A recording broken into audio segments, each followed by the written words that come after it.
Hello दोस्तों, good morning. Welcome back to another video. मैं राहुल सिंह राजपूत स्वागत करता हूं आप सभी का इंडिया के नंबर 1 स्टडी चैनल जिसका नाम क्या है, क्रैक कंपटीशन विद आरएसआर। तो गाइस, आज के हमारे इस टॉपिक की शुरुआत होती है रोटेशन से यानी घूर्णन से, और जिसको हम लोग क्या बोलते हैं, जिसको हम परिभ्रमण भी बोलते हैं। तो ये जानने से पहले ये जान लीजिए कि पृथ्वी की गतियाँ कौन कौन सी होती हैं। तो पृथ्वी कितने प्रकार की गतियाँ करती है? तो पृथ्वी करती है 2 प्रकार की गतियाँ। कौन कौन सी? वो करती है रोटेशन और रिवॉल्यूशन। यानी एक तो होता है रोटेशन जिसको हम लोग घूर्णन या परिभ्रमण भी बोलते हैं, और दूसरी गति होती है रिवॉल्यूशन यानी परिक्रमण। रोटेशन क्या होता है? रोटेशन वो होता है जो पृथ्वी अपनी अक्ष पर एक चक्कर लगाती है, यानी पृथ्वी जो 24 घंटे में एक अपनी अक्ष पर चक्कर पूरा करती है उसको तो बोलते हैं रोटेशन। और पृथ्वी जो सूर्य के चारों ओर परिक्रमण करती है, कौन से पथ में? दीर्घवृत्ताकार पथ में। दीर्घवृत्ताकार पथ किसे बोलते हैं? तो वो बोलते हैं, ये जो आपको ऐसे दिखाई दे रहा है, ये मैं दिखाऊंगा आपको, तो इसको बोलते हैं दीर्घवृत्ताकार पथ। तो पृथ्वी जो अपने सूर्य के चारों ओर ये जो दीर्घवृत्ताकार पथ में गति करती है, इसको क्या बोलते हैं? इसको बोलते हैं रिवॉल्यूशन यानी परिक्रमण। तो पृथ्वी की गतियाँ कौन कौन सी हैं? तो पृथ्वी की गतियाँ 2 हैं, एक तो रोटेशन और दूसरा है रिवॉल्यूशन। यानी रोटेशन को क्या बोलते हैं? रोटेशन को बोलते हैं घूर्णन या परिभ्रमण, और ये जो रिवॉल्यूशन है इसको हिंदी में बोलते हैं परिक्रमण। यानी पृथ्वी 2 प्रकार की गतियाँ करती है। तो पहला हमारा पॉइंट है रोटेशन यानी घूर्णन। तो पृथ्वी का घूर्णन कैसा होता है और ये इसकी अवधि कितनी होती है, यानी इसकी ड्यूरेशन कितनी होती है, और इसकी डायरेक्शन किस दिशा में होती है, और इससे क्या क्या प्रभाव पड़ते हैं, यानी इसके इफ़ेक्ट्स क्या क्या होते हैं, वो हम लोग इसके अंदर समझने वाले हैं। तो यहाँ से हमारा होता है रोटेशन शुरू। तो रोटेशन क्या होता है? पृथ्वी जो अपने अक्ष पर चारों ओर चक्कर लगाती है, यानी ये जो हमारी पृथ्वी है, ये आप लोग देख सकते हैं, ये हमारी पृथ्वी है, ये जो अपनी अक्ष पर चारों ओर रोटेट करती है, यानी ये जो एक चक्कर पूरा करती है अपनी अक्ष पर, उसको क्या बोलते हैं? उसको बोलते हैं पृथ्वी का रोटेशन यानी पृथ्वी का घूर्णन। और इसकी ड्यूरेशन कितनी होती है? तो ये होती है 24 आवर्स, यानी इसकी अवधि होती है 24 घंटे। और इसकी डायरेक्शन किस दिशा में होती है? तो इसकी डायरेक्शन होती है वेस्ट टू ईस्ट यानी पश्चिम से पूर्व की ओर। इससे क्या मतलब है? इससे मतलब है कि पृथ्वी अपने अक्ष पर पश्चिम से पूर्व की ओर घूर्णन पूरा करती है, यानी पृथ्वी के रोटेशन की दिशा क्या है? तो वो है पश्चिम से पूर्व की ओर यानी वेस्ट टू ईस्ट। और इससे क्या क्या प्रभाव पड़ते हैं? तो इसके प्रभाव होते हैं यानी इसके इफ़ेक्ट्स होते हैं पृथ्वी per day and night formation, यानी पृथ्वी पर दिन और रात का बनना। तो पृथ्वी पर दिन और रात किसके कारण बनते हैं?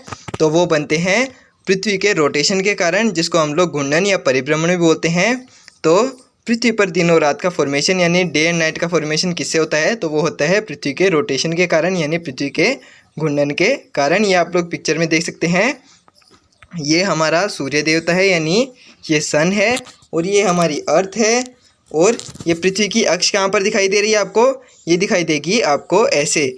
मैंने आप लोगों को अभी बताया अक्ष ऐसे, मैंने आप लोगों को अभी समझाया था, मैंने अक्ष बीच में दिखाई। ये क्यों दिखाई? ये मैंने आप लोगों को समझाने के लिए दिखाया, लेकिन वास्तव में ये जो अक्ष होती है ये वास्तव में ऐसे नहीं होती। पृथ्वी की अक्ष कैसे होती है? वो होती है ऐसे, यानी ये जो पृथ्वी की अक्ष है वो अपनी 23.5 डिग्री के कोण पर झुकी हुई है, यानी पृथ्वी अपनी अक्ष पर 23.5 डिग्री के कोण पर झुकी हुई है। कोण कितना है? 23 डिग्री एंड हाफ यानी 23.5 डिग्री। तो पृथ्वी अपने अक्ष पर 23.5 डिग्री झुकी हुई है। तो ये जो पृथ्वी का झुकाव है यानी जो पृथ्वी का इंक्लिनेशन है, ये जो 23.5 डिग्री का इंक्लिनेशन है, इससे क्या प्रभाव पड़ता है? इसके प्रभाव मैं आप लोगों को आगे भी बताऊंगा, लेकिन मैं अभी थोड़ा सा शॉर्ट में एक्सप्लेन कर देता हूँ। ये जो पृथ्वी का झुकाव होता है यानी पृथ्वी का इंक्लिनेशन होता है, ये मैं थोड़ा अच्छे से बना लेता हूँ इसको। तो ये आप लोग देख सकते हैं, ये हमारी पृथ्वी है। हमें क्या बताया जाता है कि पृथ्वी की जो अक्ष होगी वो कैसे होगी? वो होगी ऐसे, लेकिन वास्तव में कैसी होती है पृथ्वी की अक्ष? ये होती है ऐसे, यानी पृथ्वी अपनी अक्ष पर 23.5 डिग्री के कोण पर झुकी हुई है। तो इससे क्या प्रभाव होगा? क्योंकि अगर ये पृथ्वी की अक्ष अपनी 23.5 डिग्री के कोण पर ना झुकी हुई हो तो इससे क्या होगा, ये भी मैं आपको पहले समझाता हूँ, उसके बाद समझाऊंगा कि ये जो इंक्लिनेशन है यानी ये झुकाव है, इससे क्या होता है। पहले ये समझ लीजिए कि अगर ये झुकाव ना हो तो क्या होगा। तो ये जो हमारी पृथ्वी है, आप जानते हैं हमें क्या बताया जाता है कि पृथ्वी की अक्ष कैसे होती है, ऐसे। यानी अगर ये पृथ्वी की अक्ष झुकी हुई है ना होकर ये बिल्कुल सीधी हो तो इससे क्या प्रभाव पड़ेगा, तो ये आप लोग जानते हैं, ये मैंने बहुत बार बता दिया है, मैं दोबारा से बता रहा हूँ। इन रेखाओं को, यानी ये जो अक्षांश रेखाएं हैं, इनको आप लोग अच्छे से याद कर लीजिएगा। ये आपके बहुत ही ज़्यादा काम आएंगी। पूरी ज्योग्राफी में हम लोग इसका यूज़ करने वाले हैं, तो इनको आप लोग बहुत ही ध्यान से समझ लीजिएगा और इनके नाम भी अच्छे से याद कर लीजिएगा, इंग्लिश और हिंदी दोनों में। हिंदी और इंग्लिश दोनों में क्यों? क्योंकि हमारी जो यूपीएससी एग्ज़ाम है उसके अंदर ट्रांसलेशन की बहुत ज़्यादा दिक्कत रहती है, तो आप लोग हिंदी और इंग्लिश दोनों में देखते चलिएगा कि इन अक्षांश रेखाओं को क्या कहते हैं और इनके नाम क्या हैं, और इनके कोण भी अच्छे से याद रखिएगा। कोण कैसे नापे जाते हैं ये मैंने कल आपको बता दिया था। जैसे ये कोई भी रेखा है तो इसका कोण कैसे नापेंगे, हम लोग नापेंगे भूमध्य रेखा के मध्य से इसका ये कोण नापेंगे। तो कोण का नाप कैसे होता है, वो भूमध्य रेखा के मध्य से नापा जाता है, बिल्कुल। यानी ये जो अगर कर्क रेखा होगी तो इसका कोण कहाँ से नापेंगे हम लोग, ये भूमध्य रेखा से। और अगर ये होगी, ये जो आर्कटिक वृत्त है, इसका कोण कहाँ से नापेंगे हम लोग, इसको भी नापेंगे भूमध्य रेखा से, यानी भूमध्य रेखा के मध्य से हम लोग ये कोण नापेंगे। तो ये हमने कल समझ लिया था, ये मैंने आपको थोड़ा सा शॉर्ट में दोबारा से बता दिया है। तो हमारा टॉपिक क्या था, हम समझ रहे थे कि अगर ये जो पृथ्वी का ये झुकाव है यानी इंक्लिनेशन है, ये ना हो तो इससे क्या होगा, तो इससे होगा ये कि ये आप लोग देख सकते हैं, ये जो पृथ्वी का झुकाव है अगर ये ना हो तो ये आप लोग देख सकते हैं ये 0 डिग्री है, ये 0 डिग्री है, ये 23.5 डिग्री है और ये 66.5 डिग्री है। ऐसे ही नीचे 23.5 डिग्री और ये है 66.5 डिग्री। ये 66.5 डिग्री नॉर्थ है, ये 23.5 डिग्री नॉर्थ है, ये 0 डिग्री है, ये 23.5 डिग्री साउथ है और 66.5 डिग्री साउथ है। इसको बोलते हैं आर्कटिक वृत्त यानी आर्कटिक सर्कल, इसको बोलते हैं ट्रॉपिक ऑफ कैंसर यानी कर्क रेखा, इसको बोलते हैं 0 डिग्री यानी इक्वेटर यानी भूमध्य रेखा, इसको बोलते हैं 23.5 डिग्री साउथ यानी मकर रेखा, और ये जो है 66.5 डिग्री साउथ, इसको क्या बोलते हैं, इसको बोलते हैं एंटार्क्टिक वृत्त यानी एंटार्क्टिक सर्कल। और ये जो ऊपर आपको दिखाई दे रहे हैं जो 90 डिग्री नॉर्थ और ये 90 डिग्री साउथ है, इनको बोलते हैं नॉर्थ पोल और इनको बोलते हैं साउथ पोल। यानी वह रेखा जो नॉर्थ पोल और साउथ पोल को मिलाती है उसको कहते हैं पृथ्वी की अक्ष। ये मैंने आपको क्यों बताया, क्योंकि कई लोगों को ये भी पता नहीं होता कि पृथ्वी की अक्ष के वास्तविक डेफिनेशन क्या होती है। यानी अगर उनसे कोई पूछ ले कि पृथ्वी की अक्ष वास्तव में कहते किसको हैं, तो वो लोग अच्छे से नहीं एक्सप्लेन करवाते हैं कि पृथ्वी की अक्ष वास्तव में कहते किसको हैं। तो ये मैं आप लोगों को बता दिया है कि वह रेखा जो उत्तरी ध्रुव को दक्षिण ध्रुव से मिलाती है, यानी वह सीधी रेखा जो उत्तरी ध्रुव को दक्षिण ध्रुव से मिलाती है, उसको ही पृथ्वी की अक्ष कहते हैं। लोग क्या बताते हैं, लोग बताते हैं वह रेखा जो पृथ्वी के बिल्कुल मध्य से होकर गुजरती है, जिस पर पृथ्वी रोटेट करती है, उसको क्या कहते हैं, पृथ्वी की अक्ष। लेकिन वास्तव में ये सही डेफिनेशन नहीं है, सही डेफिनेशन मैंने आपको बता दी है।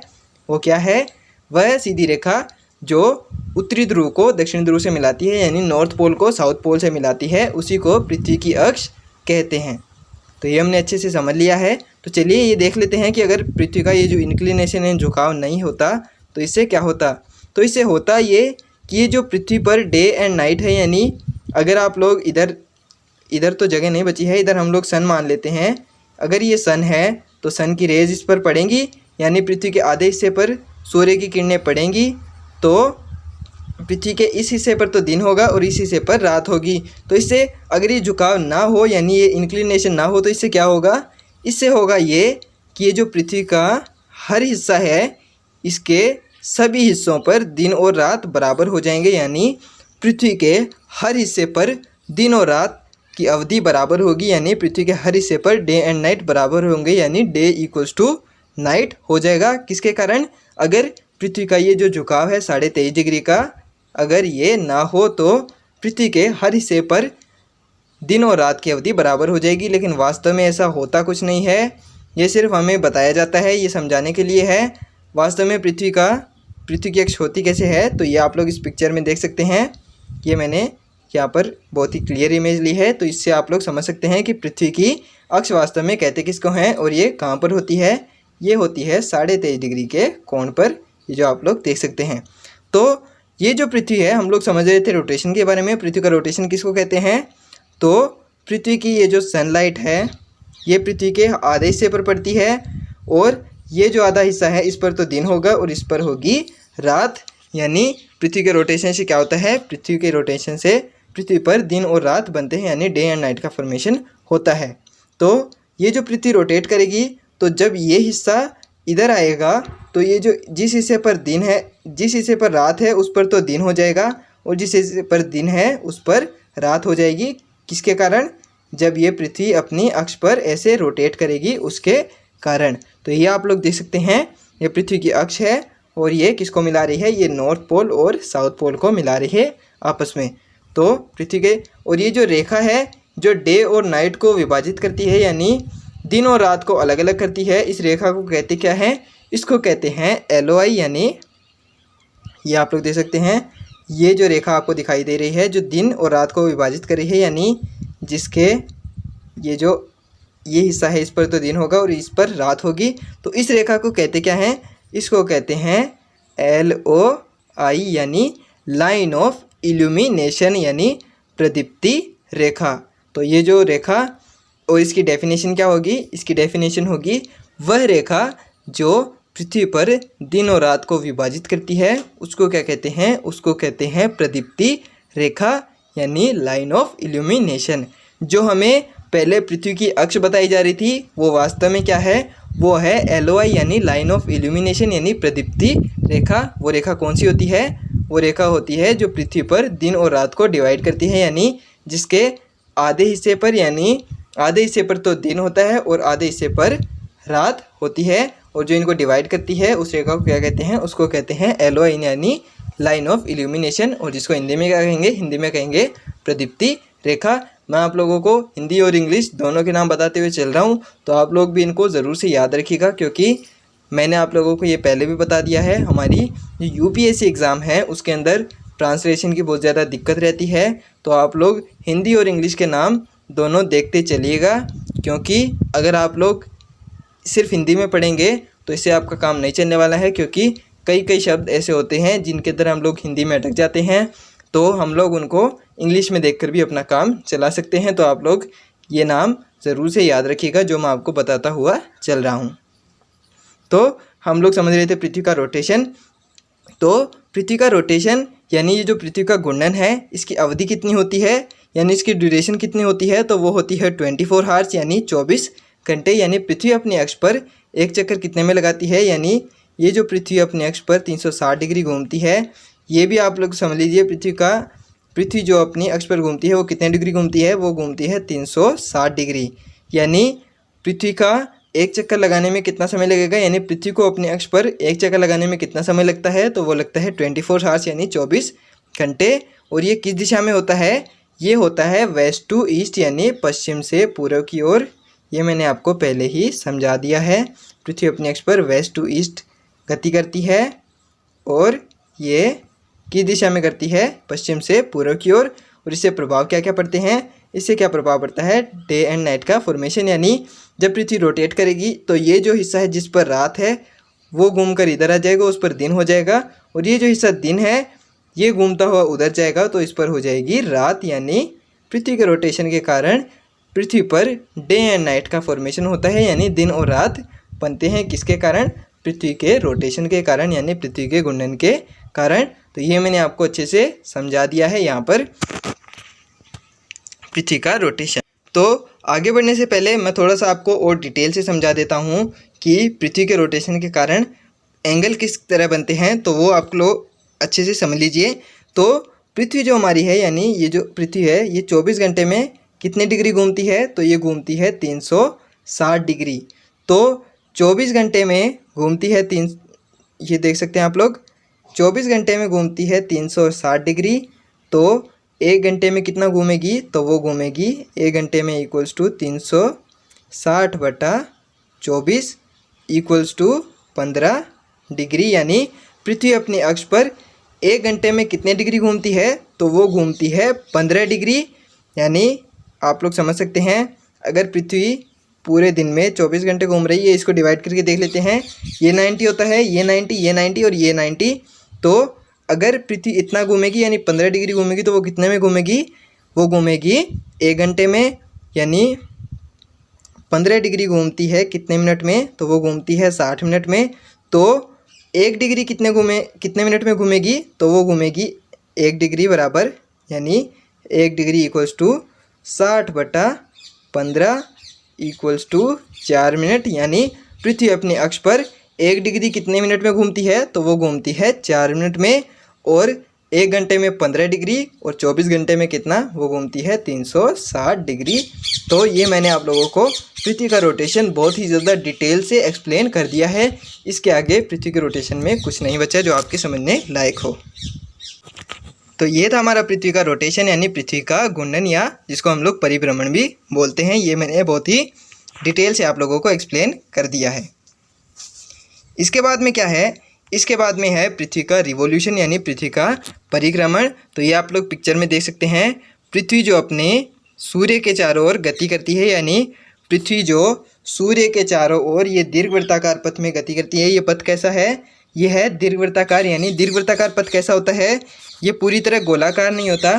पृथ्वी का जो रोटेशन है वो पूरी तरह गोलाकार पथ में गति करती है, लेकिन पृथ्वी का जो रिवॉल्यूशन है यानी पृथ्वी का जो परिक्रमण है वो कैसा होता है, वो होता है दीर्घवृत्ताकार। यानी ये आप लोग देख सकते हैं, इसको बोलते हैं दीर्घवृत्ताकार। तो पृथ्वी अपने अक्ष पर दीर्घवृत्ताकार पथ में सूर्य के चारों ओर जो गति करती है उसको क्या बोलते हैं, उसको बोलते हैं रिवॉल्यूशन यानी परिक्रमण। तो ये आप लोग अलग अलग महीने में पृथ्वी की अलग अलग स्थितियाँ देख सकते हैं, किसके चारों ओर, ये है सूर्य के चारों ओर आप लोग पृथ्वी की गतियाँ अलग अलग देख सकते हैं। ये जो कब की स्थिति है, ये जो आप लोग पहली स्थिति देख सकते हैं, ये है मार्च की स्थिति। और इसके बाद में ये जो दूसरी स्थिति है, ये देख सकते हैं आप लोग। थोड़ा सा मैं इसको छोटा कर लेता हूँ जो आपको अच्छे से समझ में आ जाए। तो इसको थोड़ा सा पेन का साइज़ हम लोग छोटा कर लेंगे, इसको कर लिया हमने ठीक। तो ये कब की स्थिति है, ये है मार्च की स्थिति, ये है दिसंबर की स्थिति, ये है सितंबर की स्थिति, और ये कब की है, ये है जून की स्थिति। यानी अलग अलग महीने में पृथ्वी की अलग अलग स्थितियां दिखाई गई हैं यहाँ पर। ये आप लोग देख सकते हैं, पहली जो स्थिति है वो कब की है, मार्च की, दूसरी जून की, तीसरी है सितंबर की, और चौथी है दिसंबर की। यानी ये अलग अलग महीने में दिखाए गए हैं। यानी अलग अलग महीने में सूर्य की किरणें अलग अलग रेखा पर लंबवत पड़ती हैं। रेखा कौन सी, अक्षांश रेखाएं। ये मैं आप लोगों को आगे बहुत ही अच्छे से एक्सप्लेन करूंगा कि कौन से महीने में कौन सी अक्षांश रेखा पर सूर्य की किरणें लंबवत यानी सीधी पड़ती हैं। तो पहले हम लोग ये पृथ्वी का रिवॉल्यूशन समझ लेते हैं यानी पृथ्वी का परिक्रमण समझ लेते हैं कि वास्तव में पृथ्वी का परिक्रमण होता कैसा है, और इसकी ड्यूरेशन और इसकी डायरेक्शन और इसके इफ़ेक्ट्स क्या क्या होते हैं। तो पहले हम लोग वो समझेंगे अच्छे से। तो ये जो पृथ्वी का ड्यूरेशन है ये होता कितना है, यानी ये कितने दिन में अपना एक चक्कर पूरा करती है सूर्य के चारों ओर, तो ये करती है 365 सही 1/4 दिन। हमें वास्तव में कितना बताया जाता है, तो हमें बताया जाता है 365 दिन, लेकिन ये वास्तव में होता कितना है, तो ये होता है 365 सही 1/4 दिन। ये जो 1/4 दिन है ये नॉर्मल ईयर यानी ये जो हमारा साल होता है इसके अंदर काउंट नहीं किया जाता। इसको कैसे काउंट करते हैं, इसको काउंट करते हैं, ये जो 1/4 हिस्सा है, ये जब 1/4 × 4 यानी ये जो 1/4 हिस्सा है ये 4 साल में पूरा एक दिन बना लेता है, यानी पूरा एक कंप्लीट डे बन जाता है। तो इसको किस में जोड़ते हैं, इसको जोड़ते हैं हम लोग लीप ईयर के अंदर, यानी इसको लीप ईयर के अंदर जोड़ दिया जाता है। और वो जो लीप ईयर होता है उसके अंदर कितने दिन होते हैं, तो उसके अंदर होते हैं 29 दिन। और उस दिन को हम लोग कौन से महीने में जोड़ते हैं, तो हम लोग जोड़ते हैं उसको फरवरी के महीने में, यानी फरवरी के महीने में उस 1/4 वाले जो कंप्लीट डे बनता है उसको जोड़ दिया जाता है। यानी लीप ईयर में कितने दिन होते हैं, तो लीप ईयर में होते हैं 366 दिन। और नॉर्मल ईयर में कितने होते हैं, तो नॉर्मल ईयर में होते हैं 365 दिन। ये मैंने आपको अच्छे से समझा दिया है। तो ये जो पृथ्वी का ड्यूरेशन है इसको कहते हैं, ये होता है 365 से 1/4 दिन। और इसकी डायरेक्शन कैसे होती है, तो इसकी डायरेक्शन भी वेस्ट टू ईस्ट होती है, यानी पश्चिम से पूर्व की ओर ही इसकी भी डायरेक्शन होती है। यानी जो पृथ्वी का रोटेशन था यानी पृथ्वी का जो परिक्रमण था, पृथ्वी का जो परिभ्रमण था यानी घूर्णन था, उसी की तरह पृथ्वी के परिक्रमण की यानी रिवॉल्यूशन की भी डायरेक्शन होती है। और वो कैसे होती है, वो होती है वेस्ट टू ईस्ट यानी पश्चिम से पूर्व की ओर पृथ्वी दीर्घवृत्ताकार पथ में सूर्य के चारों ओर अपना चक्कर पूरा करती है। कितने दिन में? तो वो करती है 365 सही 1/4 दिन में।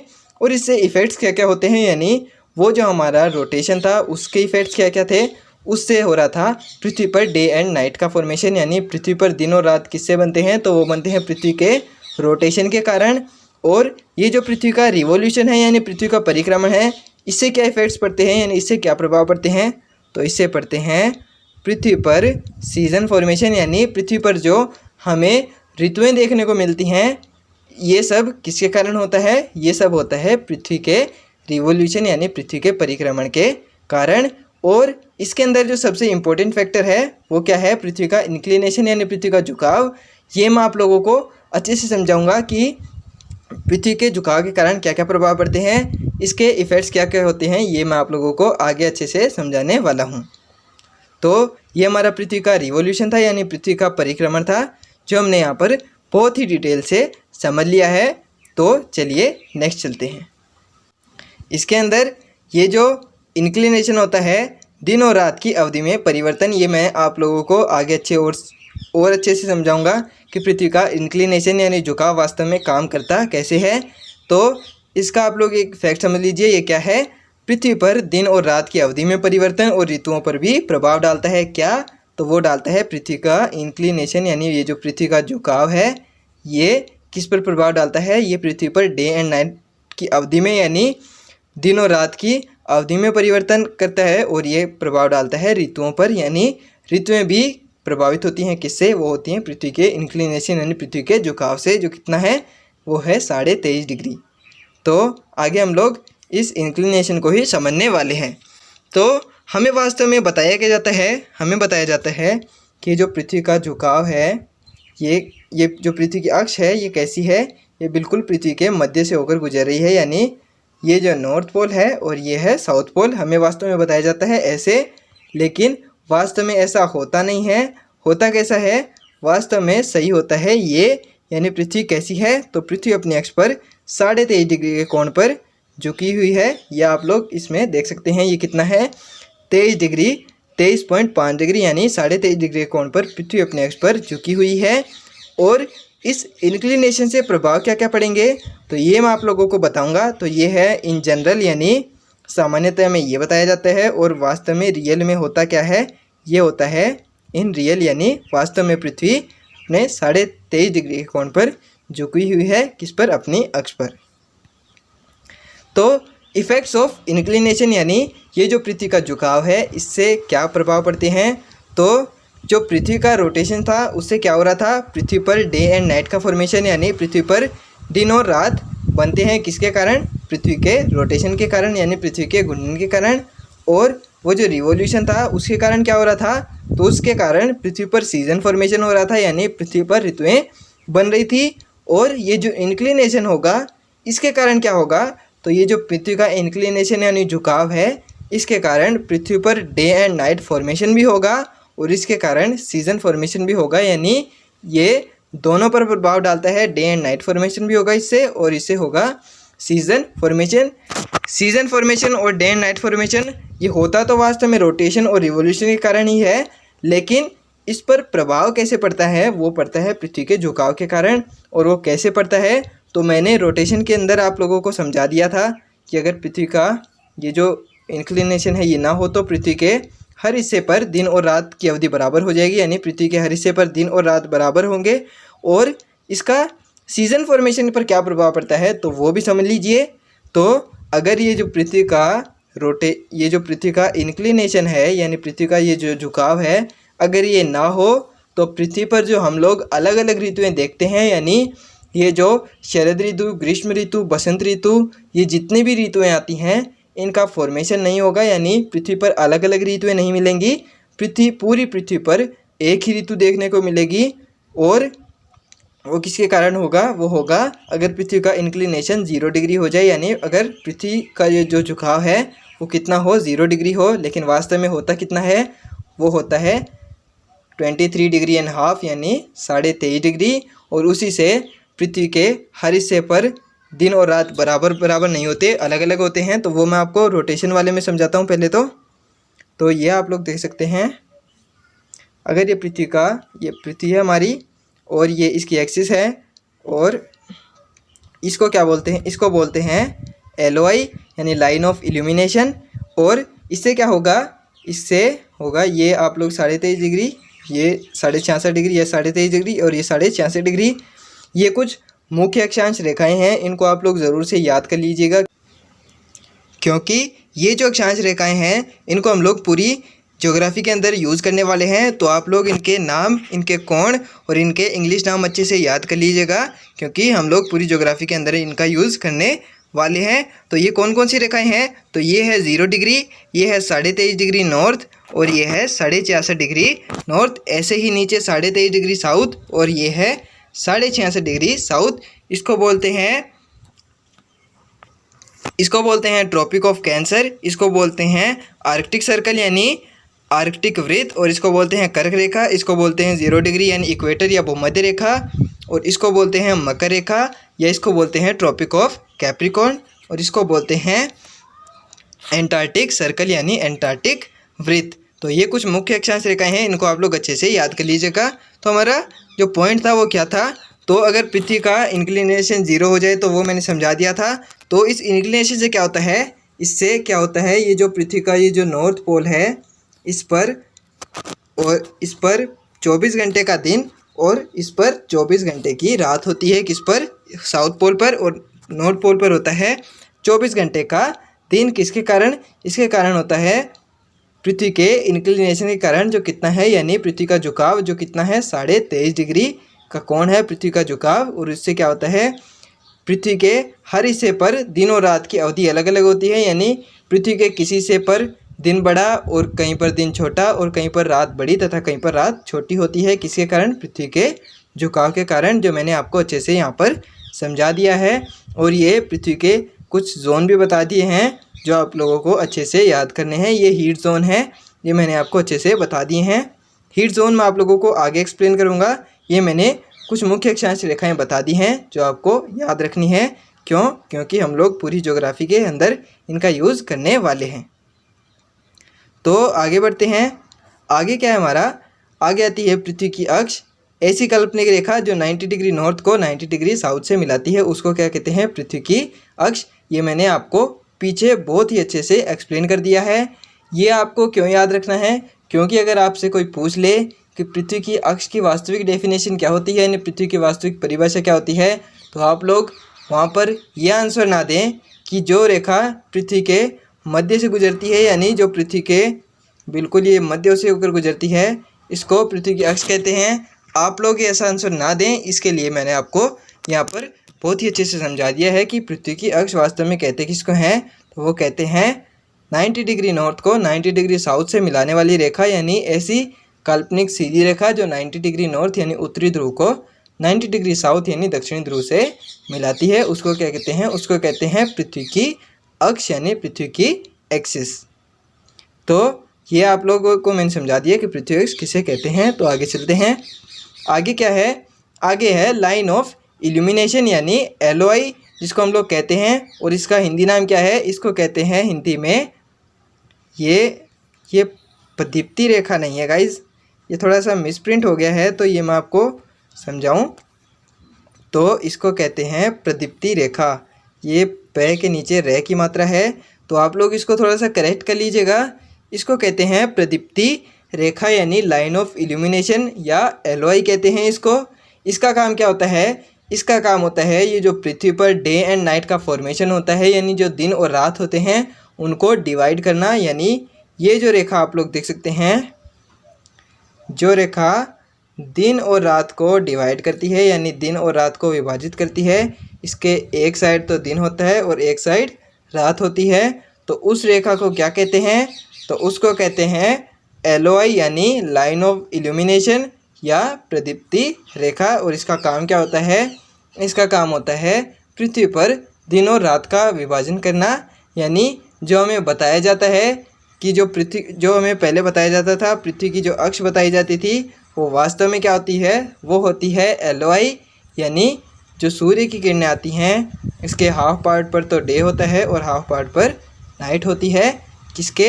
एलओआई के, यानी लाइन ऑफ इल्यूमिनेशन के। ये हमने यहाँ पर बहुत ही अच्छे से समझ लिया है कि एलओआई वास्तव में कहते किसको हैं और इसका काम क्या होता है। इसका काम होता है पृथ्वी पर डे एंड नाइट को डिवाइड करना, यानी पृथ्वी पर दिन और रात को विभाजित करना। तो चलिए आगे बढ़ते हैं। आगे क्या है, पृथ्वी का इंक्लिनेशन 0 डिग्री हो जाए, ये मैंने अच्छे से आपको एक्सप्लेन कर दिया है। लेकिन आपको नोट्स भी तो बनाने हैं ना, तो आप लोग नोट्स कैसे बनाएंगे? इसके नोट्स आप लोग ऐसे बना सकते हैं। गाइज़, मेरी क्लासेस का सबसे बड़ा बेनिफिट क्या है? वैसे तो मैं आप लोगों को बहुत डिटेल से एक्सप्लेन कर रहा हूँ, वैसे तो आप लोगों को ये उतारने चाहिए, अपने आप नोट्स बनाने चाहिए, लेकिन जो मैंने प्रॉब्लम्स फेस की हैं वो आप लोगों को फेस ना करनी पड़े, इसके लिए मैं सारी पीपीटी इस तरह से बना के लाता हूँ ताकि उसके आप लोग एज इट इज़ नोट्स बना सकें। यानी ये जो मेरी क्लासेस हैं आप लोग इनके नोट्स एज इट इज़ बना सकते हैं। इसके अंदर आप लोगों को ना तो कुछ कट करने की ज़रूरत है और ना ही कुछ ऐड करने की ज़रूरत है एक्स्ट्रा। तो आप लोग इनके नोट्स एज इट इज़ बना सकते हैं। मैं बाकी लोगों की तरह थ्योरी लिख कर नहीं लाता, मैं सिर्फ उतनी ही चीज़ लिख कर लाता हूँ जितनी आप नोट कर सकते हैं और जिससे आप लोगों को बहुत ही अच्छे से समझ में आ जाए, शॉर्ट और स्मार्ट तरीके से। यानी ये जो शॉर्ट नोट्स बनाने चाहते हैं जो लोग, वो शॉर्ट नोट्स भी बना सकते हैं और ये पढ़ाई को समझने का एक स्मार्ट तरीका है। और इससे आप लोग डाउनलोड भी कर सकते हैं, क्योंकि ये मेरे टेलीग्राम चैनल पर आप लोगों को पीपीटी आसानी से मिल जाएगी इस पूरी क्लास की। तो वो आप लोग डाउनलोड करके या वहाँ से जाकर देख लीजिएगा और अपनी कॉपी में नोट ज़रूर कीजिएगा गाइज, क्योंकि अगर आप लोग नोट नहीं करेंगे, अपने हाथ से लिखेंगे नहीं, तो आपकी यूपीएससी की जो प्रिपरेशन है वो अधूरी रह जाएगी। क्योंकि बिना लिखे यूपीएससी निकालना बहुत ही मुश्किल है। मेरी नज़र में तो इसको मैं नामुमकिन मानता हूँ, क्योंकि अगर आप लोग लिखेंगे नहीं तो आपकी आंसर राइटिंग की प्रैक्टिस नहीं होगी और आप लोग की हैंड राइटिंग भी सुधर जाएगी। और लिखने से क्या होता है, लिखने से हमारा जो लिखा हुआ है, जो खुद का लिखा हुआ होता है, वो बहुत ही आसानी से याद रहता है। तो आप लोग इनको अपनी कॉपी में नोट ज़रूर कीजिएगा गाइज। आप लोग इनको एज इट इज़ उतार सकते हैं, ना तो इनके अंदर आप लोगों को कुछ ऐड करने की ज़रूरत है और ना ही कुछ कट करने की ज़रूरत है। तो चलिए, बातें बहुत हो गई, हमारा जो टॉपिक है वो समझते हैं पहले।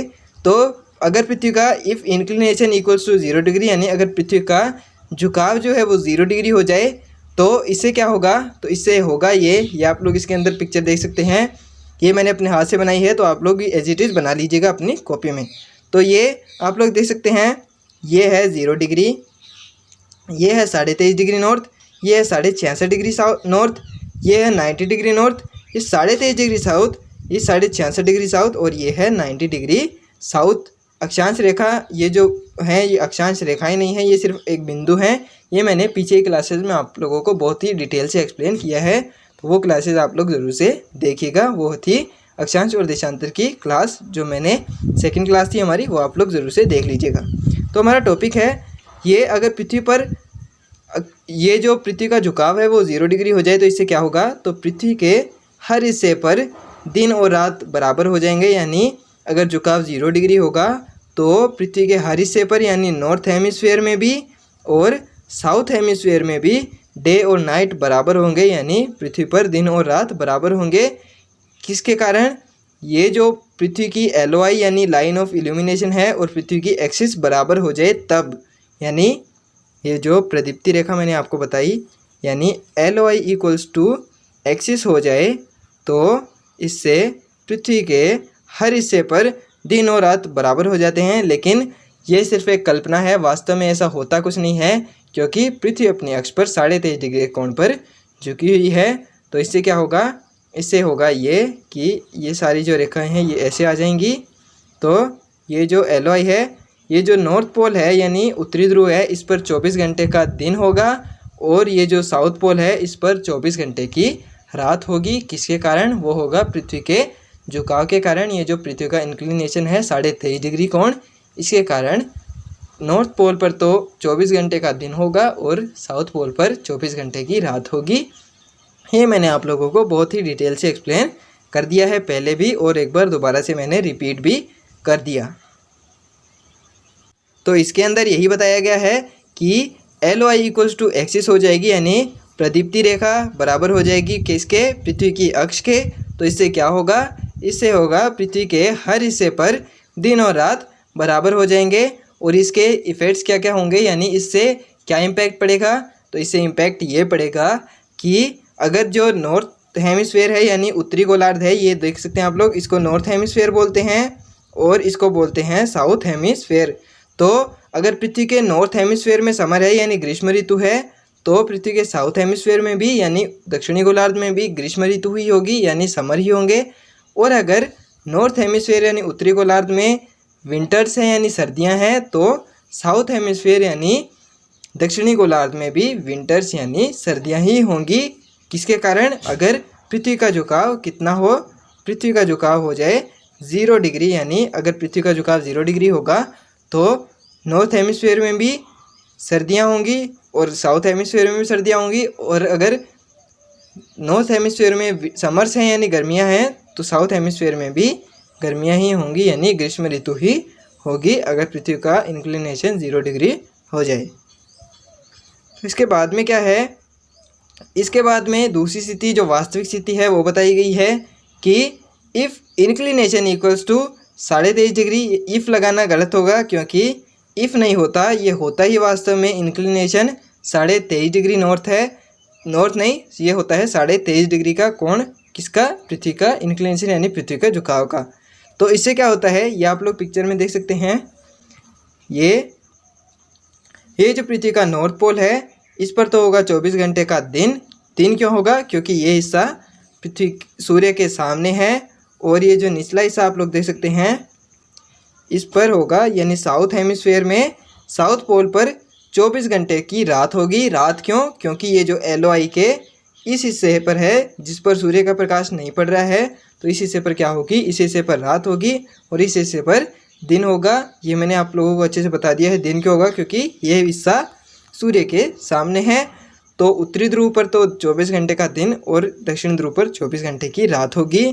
और ये कुछ मुख्य अक्षांश रेखाएं हैं, इनको आप लोग अच्छे से याद कर लीजिएगा और इनके इंग्लिश नाम भी याद कर लीजिएगा। किसको क्या बोलते हैं मैं एक बार दोबारा से रिपीट कर देता हूँ, क्योंकि इनको आप लोगों को किसी भी हालत में भूलना नहीं है। तो दोबारा से रिपीट कर देता हूँ कौन कौन सी होती हैं। ये होती है आर्कटिक सर्कल यानी आर्कटिक वृत्त, इसको बोलते हैं ट्रॉपिक ऑफ कैंसर यानी कर्क रेखा, इसको बोलते हैं 0 डिग्री या इक्वेटर यानी भूमध्य रेखा। और ये होती है 23.5 डिग्री साउथ यानी मकर रेखा, या इसको इंग्लिश में बोलते हैं ट्रॉपिक ऑफ कैप्रिकॉर्न। और ये होती है 66.5 डिग्री साउथ और इसको बोलते हैं एंटार्क्टिक वृत्त या एंटार्क्टिक सर्कल, इसको इंग्लिश में बोलते हैं। और ये 90 डिग्री नॉर्थ यानी नॉर्थ पोल या उत्तरी ध्रुव, और ये 90 डिग्री साउथ यानी साउथ पोल यानी दक्षिणी ध्रुव। तो ये कुछ मुख्य अक्षांश रेखाएं थी, इनको आप लोग ज़रूर से याद करिएगा। तो ये था हमारा if inclination equals to 0 degree यानी LOI not equals to axis, यानी ये जो पृथ्वी की प्रदीप्ति रेखा है ये पृथ्वी की अक्ष के बराबर नहीं है, यानी ये देख सकते हैं ये प्रदीप्ति रेखा है और ये पृथ्वी की अक्ष है। पिछले में क्या था, पिछले में था प्रदीप्ति रेखा भी यही थी और पृथ्वी की अक्ष भी यही थी। तो उससे क्या था, पृथ्वी के हर हिस्से पर दिन और रात बराबर हो रहे थे। लेकिन यहाँ पर क्या होगा, प्रदीप्ति रेखा नॉट इक्वल्स टू एक्सिस, यानी ये आप लोग देख सकते हैं प्रदीप्ति रेखा नॉट इक्वल्स टू एक्सिस, यानी प्रदीप्ति रेखा पृथ्वी की अक्ष के बराबर नहीं है। और ये थोड़ी सी गलती हो गई है गाइस, ये थोड़ा सा मिसप्रिंट है, इसको आप लोग करेक्ट कर लीजिएगा, क्योंकि ये जो है पृथ्वी का दिन और रात बराबर नहीं होंगे, नहीं होंगे, नहीं होंगे। क्यों, क्योंकि पृथ्वी की प्रदीप्ति रेखा पृथ्वी की अक्ष के बराबर नहीं है, तो दिन और रात भी एक दूसरे के बराबर नहीं होंगे। यानी ये जो दिन और रात है ये एक दूसरे के बराबर नहीं होंगे, इसको आप लोग थोड़ा सा करेक्ट कर लीजिएगा। तो ये जो अगर प्रदीप्ति रेखा नॉट इक्वल्स टू अक्ष होगा तो इससे क्या प्रभाव पड़ेगा, तो इससे प्रभाव ये पड़ेगा कि ये जो पृथ्वी का नॉर्थ हेमिस्फीयर है अगर इसके अंदर समर होगा तो साउथ हेमिस्फीयर में विंटर होगी।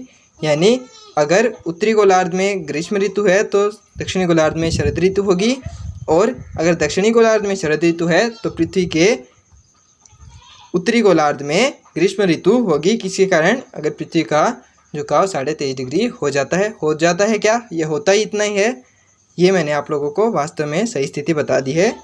जो वास्तव में पृथ्वी की स्थिति होती है वो होती है 23.5 डिग्री के कोण पर झुकी हुई। और इससे क्या होता है, LOI not equals to axis, यानी प्रदीप्ति रेखा नॉट इक्वल्स टू एक्सिस। और इससे क्या होता है, दिन और रात एक दूसरे के बराबर नहीं होते। अगर साउथ हेमिस्फेयर में, ये नॉर्थ हेमिस्फेयर और ये साउथ हेमिस्फेयर, अगर नॉर्थ हेमिस्फेयर में विंटर्स हैं तो यहाँ पर समर होंगे, और अगर यहाँ पर समर है तो यहाँ पर विंटर्स होंगे। किसके कारण? पृथ्वी के झुकाव के कारण, यानी पृथ्वी के इंक्लिनेशन के कारण। तो ये हमारा केस सेकंड था, जो मैंने आप लोगों को यहाँ पर बहुत ही डिटेल से एक्सप्लेन कर दिया है। तो इसको आप लोग ज़रूर से देखिएगा, यह आपके बहुत ही आसानी से समझ में आ जाएगा।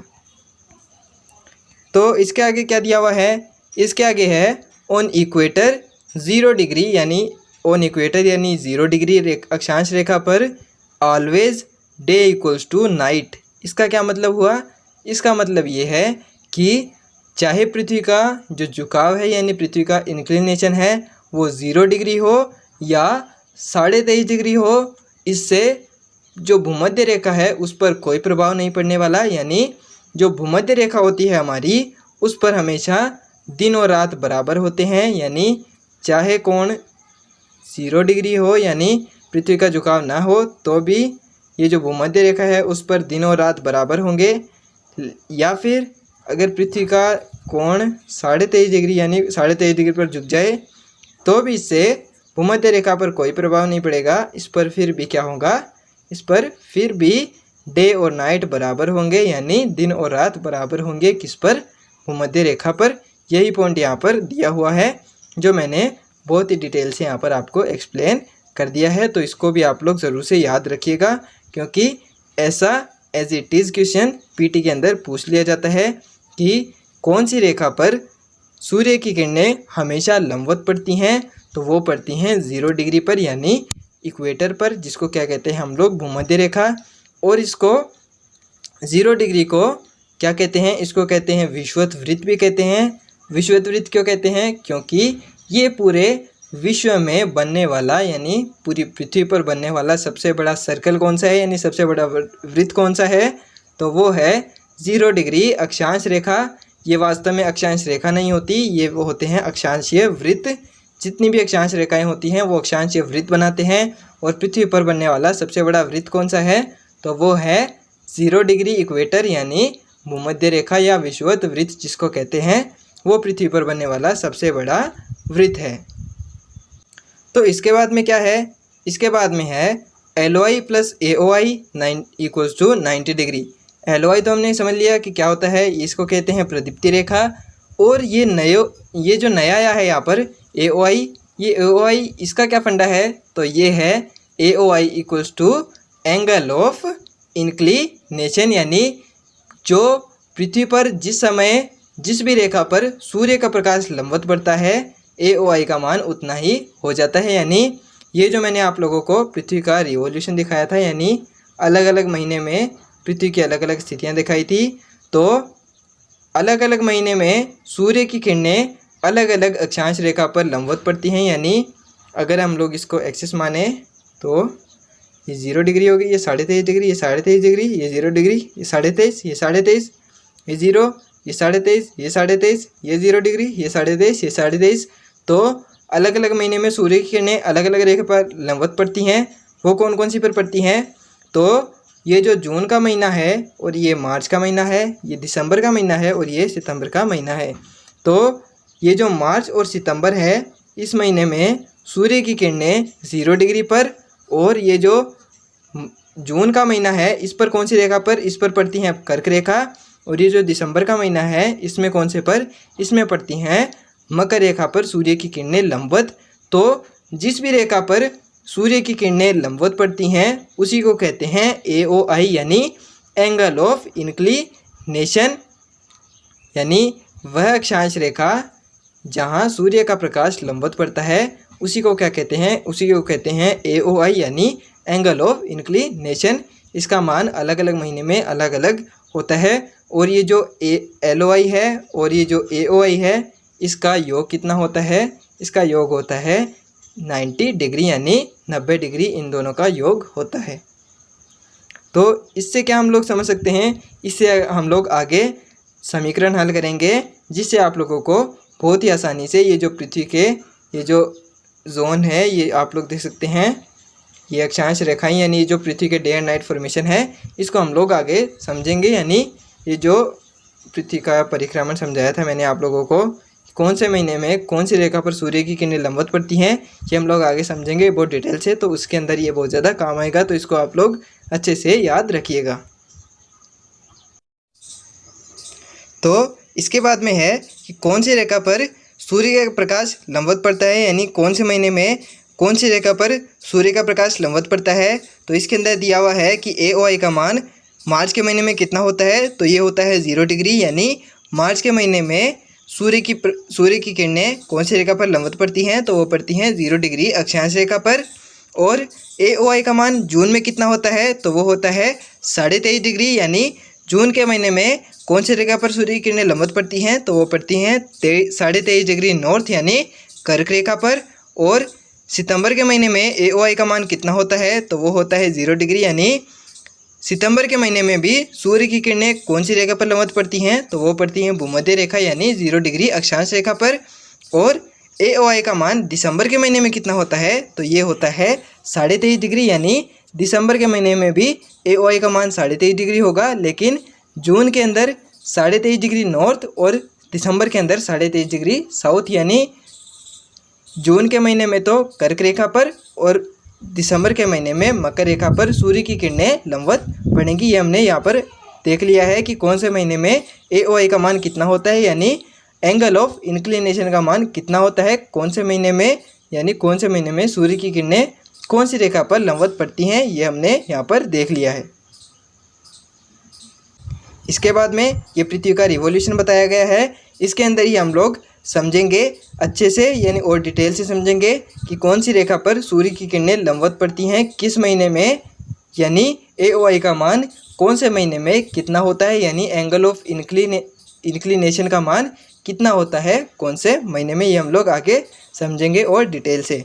तो ये मैंने अपने हाथ से बनाई है ये एक इमेज, तो इसको आप लोग देख सकते हैं और इससे आप लोग आसानी से समझ जाएंगे कि कौन सी रेखा पर कौन से महीने में सूर्य की किरणें लंबवत पड़ रही हैं। तो ये आप लोग देख सकते हैं, हमारा जो पहला महीना है वो कौन सा है, ये है मार्च का महीना। तो इस पर सूर्य की किरणें कौन सी रेखा पर लंबवत पड़ रही हैं, तो ये आप लोग देख सकते हैं, ये पड़ रही हैं 0 डिग्री अक्षांश रेखा पर, यानी भूमध्य रेखा पर कौन से महीने में, मार्च के महीने में सूर्य की किरणें लंबवत पड़ती हैं। और ये कौन सा दिन होता है, यानी पर्टिकुलर एक दिन होता है, उसके ऊपर सूर्य की किरणें उस अक्षांश रेखा पर लंबवत पड़ती हैं, यानी 0 डिग्री पर लंबवत पड़ती हैं। तो वो कौन सा दिन होता है, तो वो होता है 21 मार्च। और जिसको हम लोग क्या कहते हैं, जिसको हम लोग कहते हैं विषुव। यानी इसको विषुव क्यों कहते हैं, विषुव आप लोग इसलिए समझ सकते हैं कि ये जो 0 डिग्री अक्षांश रेखा होती है इसको कहते हैं विषुवत रेखा। तो विषुव से विषुवत रेखा, और सूर्य की किरणें मार्च के महीने में विषुवत वृत्त पर यानी 0 डिग्री अक्षांश पर लंबवत पड़ती हैं। ये मैंने आप लोगों को आसानी से दिखा दिया है, यहाँ पर आप लोग आसानी से समझ सकते हैं। तो हमारा दूसरा महीना कौन सा है, दूसरा है हमारा जून। यानी ये आप लोग देख सकते हैं, इसके अंदर ये है जून। जून के अंदर कौन सी रेखा पर सूर्य की किरणें लंबवत पड़ती हैं, तो वो पड़ती हैं 23.5 डिग्री नॉर्थ पर, यानी कर्क रेखा पर जून के महीने में सूर्य की किरणें लंबवत पड़ती हैं। ऐसे ही दिसंबर के महीने में ये आप लोग देख सकते हैं, दिसंबर के महीने पर भी 23.5 डिग्री पर ही सूर्य की किरणें लंबवत पड़ती हैं, लेकिन ये कौन सा था, ये था 23.5 डिग्री नॉर्थ और ये है 23.5 डिग्री साउथ यानी कर्क रेखा। और इसको कहते हैं कर्क संक्रांति और इसको कहते हैं मकर संक्रांति। कौन से महीने में, ये होती है दिसंबर के महीने में, और तारीख कितनी होती है, ये होती है 22 दिसंबर, और इसको मकर संक्रांति कहते हैं। मकर संक्रांति क्यों, क्योंकि इस दिन मकर रेखा पर सूर्य की किरणें लंबवत पड़ती हैं, यानी 23.5 डिग्री साउथ पर सूर्य की किरणें लंबवत पड़ती हैं। ट्रॉपिक ऑफ कैप्रिकॉर्न पर सूर्य की किरणें लंबवत पड़ती हैं, ये हमने यहाँ पर देख लिया है। ऐसे ही नीचे आता है हमारा सितंबर का महीना। तो सितंबर के महीने में सूर्य की किरणें कौन सी रेखा पर लंबवत पड़ती हैं, तो ये पड़ती हैं 0 डिग्री अक्षांश पर, यानी भूमध्य रेखा पर। और इसको भी क्या कहते हैं, इसको भी कहते हैं विषुव। विषुव क्यों, क्योंकि ये जो 0 डिग्री अक्षांश रेखा है इसको विषुवत वृत्त कहते हैं। और मार्च और सितंबर के महीने में सूर्य की किरणें यानी सूर्य का जो प्रकाश होता है वो किस पर लंबवत होता है, वो होता है 0 डिग्री रेखा पर यानी विषुवत वृत्त पर। तो ये जो दोनों महीने होते हैं इनको क्या कहते हैं, इनको कहते हैं विषुव यानी 21 मार्च। और ये जो 23 सितंबर का दिन है इसको कहते हैं विषुव यानी इस पर सूर्य की किरणें विषुवत वृत्त यानी 0 डिग्री पर लंबवत पड़ती हैं। तो ये चारों महीने थे जो हमने यहाँ पर समझ लिए हैं। और ये कौन सा दिन होता है, ये होता है 21 जून का दिन यानी मार्च के महीने। ये आपको मैं पूरा और डिटेल से एक्सप्लेन करूँ तो 21 मार्च के दिन सूर्य की किरणें कौन सी रेखा पर, वो होती हैं 0 डिग्री पर। और ऐसे ही सितंबर के महीने में यानी सितंबर के महीने में भी 0 डिग्री पर लंबवत होती हैं। और वो कौन सा दिन होता है, वो 23 सितंबर यानी 21 मार्च और 23 सितंबर को क्या कहते हैं, इसको कहते हैं विषुव, क्योंकि विषुवत वृत्त पर सूर्य की किरणें लंबवत पड़ती हैं। और ये जो जून है इनको कहते हैं संक्रांति। एक को कहते हैं कर संक्रांति और दूसरे को कहते हैं मकर संक्रांति। ये मकर संक्रांति वो नहीं है जो हम लोग पतंगे वगैरह उड़ाते हैं, ये मकर संक्रांति वो नहीं है, ये दूसरी है। ये कर्क रेखा पर यानी मकर रेखा पर सूर्य की किरणें लंबवत पड़ती हैं, उसके हिसाब से इसका नाम रखा गया है मकर संक्रांति। तो इसको आप लोग वो पतंगे उड़ाने वाली मकर संक्रांति मत समझिएगा, ये दूसरी मकर संक्रांति है यानी इस दिन मकर रेखा पर सूर्य की किरणें लंबवत पड़ती हैं, इसलिए इसको मकर संक्रांति कहते हैं। और ये जो हमारी है इसको कर्क संक्रांति कहते हैं। क्यों? क्योंकि इस दिन सूर्य की किरणें कर्क रेखा पर लंबवत पड़ती हैं। तो ये मैंने आप लोगों को अच्छे से समझा दिया है कि कौन से महीने में कौन सी रेखा पर सूर्य की किरणें लंबवत पड़ती हैं और कौन से महीने को क्या कहते हैं यानी विषुव किसे कहते हैं, और संक्रांति यानी कर्क संक्रांति और मकर संक्रांति किसको कहते हैं। ये मकर संक्रांति आप लोग वो संक्रांति मत समझिएगा जिसके अंदर हम लोग पतंगे वगैरह उड़ाते हैं, ये वो संक्रांति नहीं है, ये दूसरी मकर संक्रांति है। ये मकर रेखा पर सूर्य की किरणें लंबवत पड़ती हैं, इसके हिसाब से इसका नाम रखा गया है। तो ये हमने बहुत ही अच्छे से और डिटेल से यहाँ समझ लिया है किसको, कर संक्रांति, मकर संक्रांति, विषुव, इन सबको हमने बहुत ही अच्छे से यहाँ पर समझ लिया है।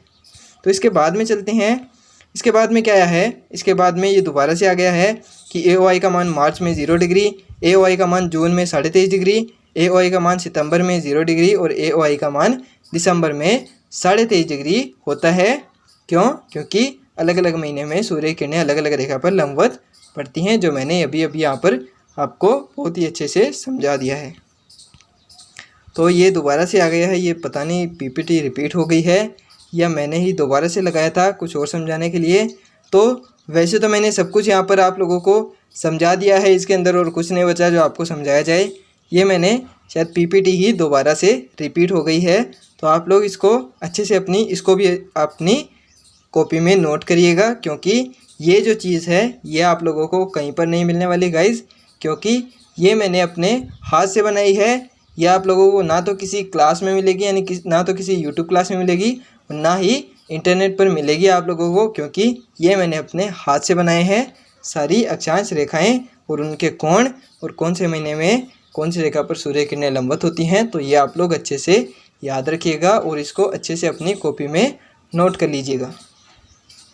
उसके बाद में ये जो हमारे पर्टिकुलर दिन थे यानी वो जो विषुव और कर्क संक्रांति और मकर संक्रांति थे, वो सब कैसे होते हैं यानी उस दिन कौन सी रेखा पर सूर्य का प्रकाश लंबवत पड़ता है, वो सब हमने समझा। लेकिन इसको और डिटेल से समझे तो यहाँ पर हम लोग समझ सकते हैं। तो 21 मार्च के दिन ये हमने यहाँ पर मैंने आपको पहले ही बताया था कि ये आपको समीकरण याद रखनी है, इसका हम लोग आगे यूज़ करने वाले हैं। यानी ये जो समीकरण है ये आप लोग देख सकते हैं यहाँ पर, ये जो समीकरण है ये मैंने आपको वहाँ पर बताई थी कि ये आपको याद रखनी है।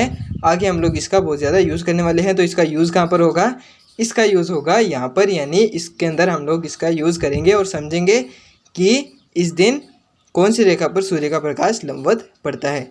तो ये आप लोग देख सकते हैं। तो ये जो 21 मार्च का दिन है, 21 मार्च के दिन LOI plus AOI equals to 90 degree होता है, और LOI प्लस AOI का मान कितना होगा, तो वो होगा 0 डिग्री। ये आप लोग यहाँ पर देख सकते हैं AOI का मान मार्च में कितना होता है, तो वो होता है 0 डिग्री। तो यहाँ पर हमने इसका मान ले लिया है। तो LOI plus 0 degree equals to 90 degree, यानी एल ओ आई का मान कितना हुआ, तो वो हुआ 90 डिग्री माइनस 0 डिग्री। तो एल ओ आई का मान कितना हुआ, तो वो हुआ 90 डिग्री नॉर्थ या साउथ।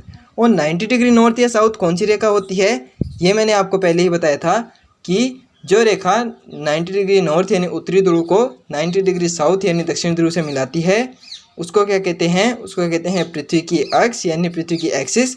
तो 90 डिग्री नॉर्थ या साउथ किसका मान होता है, तो वो होता है पृथ्वी की अक्ष का। यानी यहाँ पर क्या स्थिति हो गई, यहाँ पर हो गई कि L O I equals to axis हो गया। और ये स्थिति कब की थी, ये मैंने आप लोगों को पहले ही बताया था कि जब L O I equals to axis हो जाएगा तो उससे क्या होगा, उससे होगा पृथ्वी के हर हिस्से पर दिन और रात की अवधि बराबर हो जाएगी। यानी पृथ्वी पर हर हिस्से पर दिन और रात का ड्यूरेशन बराबर हो जाएगा। यानी अगर नॉर्थ हेमिस्फीयर में जाएंगे तब भी दिन और रात बराबर होंगे, और अगर साउथ हेमिस्फीयर में जाएंगे तब भी दिन और रात बराबर होंगे, उनमें चेंज नहीं आएगा। किसके कारण, जब L O I equals to axis हो जाएगा, यानी प्रदीप्ति रेखा बराबर हो जाएगी किसके, वो हो जाएगी पृथ्वी की अक्ष के। तो ये जो L O I equals to axis हुआ है यानी प्रदीप्ति रेखा एक्सिस के बराबर हुई है, तो इससे क्या प्रभाव पड़ेगा, इससे दिन और रात बराबर हो जाएंगे। और इसको क्या कहेंगे हम लोग, इसको कहेंगे विषुव। विषुव क्यों, क्योंकि इस दिन विषुवत वृत्त यानी भूमध्य रेखा पर 0 डिग्री पर सूर्य का प्रकाश लंबवत पड़ता है, और 0 डिग्री को विषुवत वृत्त भी कहते हैं। यानी इसको हम लोग कहेंगे विषुव। और विषुव को इंग्लिश में क्या कहते हैं, इसको कहते हैं इंग्लिश में इक्विनॉक्स, यानी विषुव को कहते हैं इक्विनॉक्स। और इक्विनॉक्स का क्या मतलब है, तो इसको आप लोग एक कहानी के माध्यम से समझ सकते हैं। यानी मैं आप लोगों को एक अच्छी सी कहानी सुनाऊंगा जिससे आप लोगों को ये इक्विनॉक्स आसानी से याद में हो जाएगा। यानी इस दिन आप लोग अगर इंडियंस हैं, इंडियंस तो आप सारे ही हैं क्योंकि आप लोग मेरी क्लास देख रहे हैं तो आप सब इंडियंस हैं, तो इससे आप लोग एक कहानी आप लोगों ने सुनी होगी।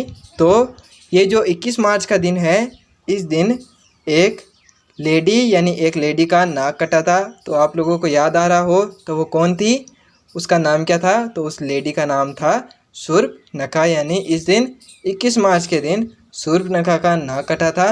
तो इस दिन को आप लोग इस तरीके से याद रख सकते हैं कि 21 मार्च के दिन शूर्पणखा का नाक कटा था, तो इसीलिए इसको इक्विनॉक्स कहा जाता है। और ये जो इक्विनॉक्स है यानी विषुव है, इस दिन हमारा नाक ऐसा माना जाता है, ऐसा वास्तव में होता है या नहीं होता ये तो मैंने भी नहीं देखा, लेकिन ऐसा माना जाता है कि ये जो 21 मार्च का दिन है इसको इक्विनॉक्स बोलते हैं। और इस दिन हमारा जो नाक है हमारे चेहरे के बराबर हो जाता है।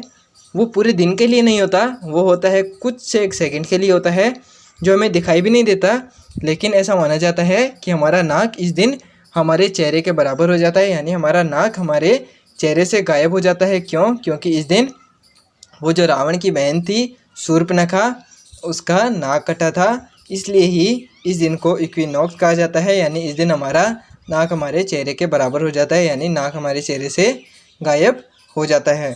तो ऐसे ही दूसरा क्या है, दूसरा है 23 सितंबर का दिन। इस दिन भी L O I plus A O I equals to 90 degree, और L O I plus A O I का मान कितना होगा, तो वो होगा 0 डिग्री। ये मैं आपको इसके अंदर दिखाऊं तो इसके अंदर आप लोग देख सकते हैं सितंबर के महीने में ए ओ आई का मान कितना है, तो वो आप देख सकते हैं 0 डिग्री। तो L O I plus A O I का मान कितना हुआ, तो वो हुआ 0 डिग्री इक्वल्स टू 90 डिग्री। तो एल ओ आई का मान कितना आएगा, तो एल ओ आई का मान आएगा L O I equals to 90 degree minus 0 degree.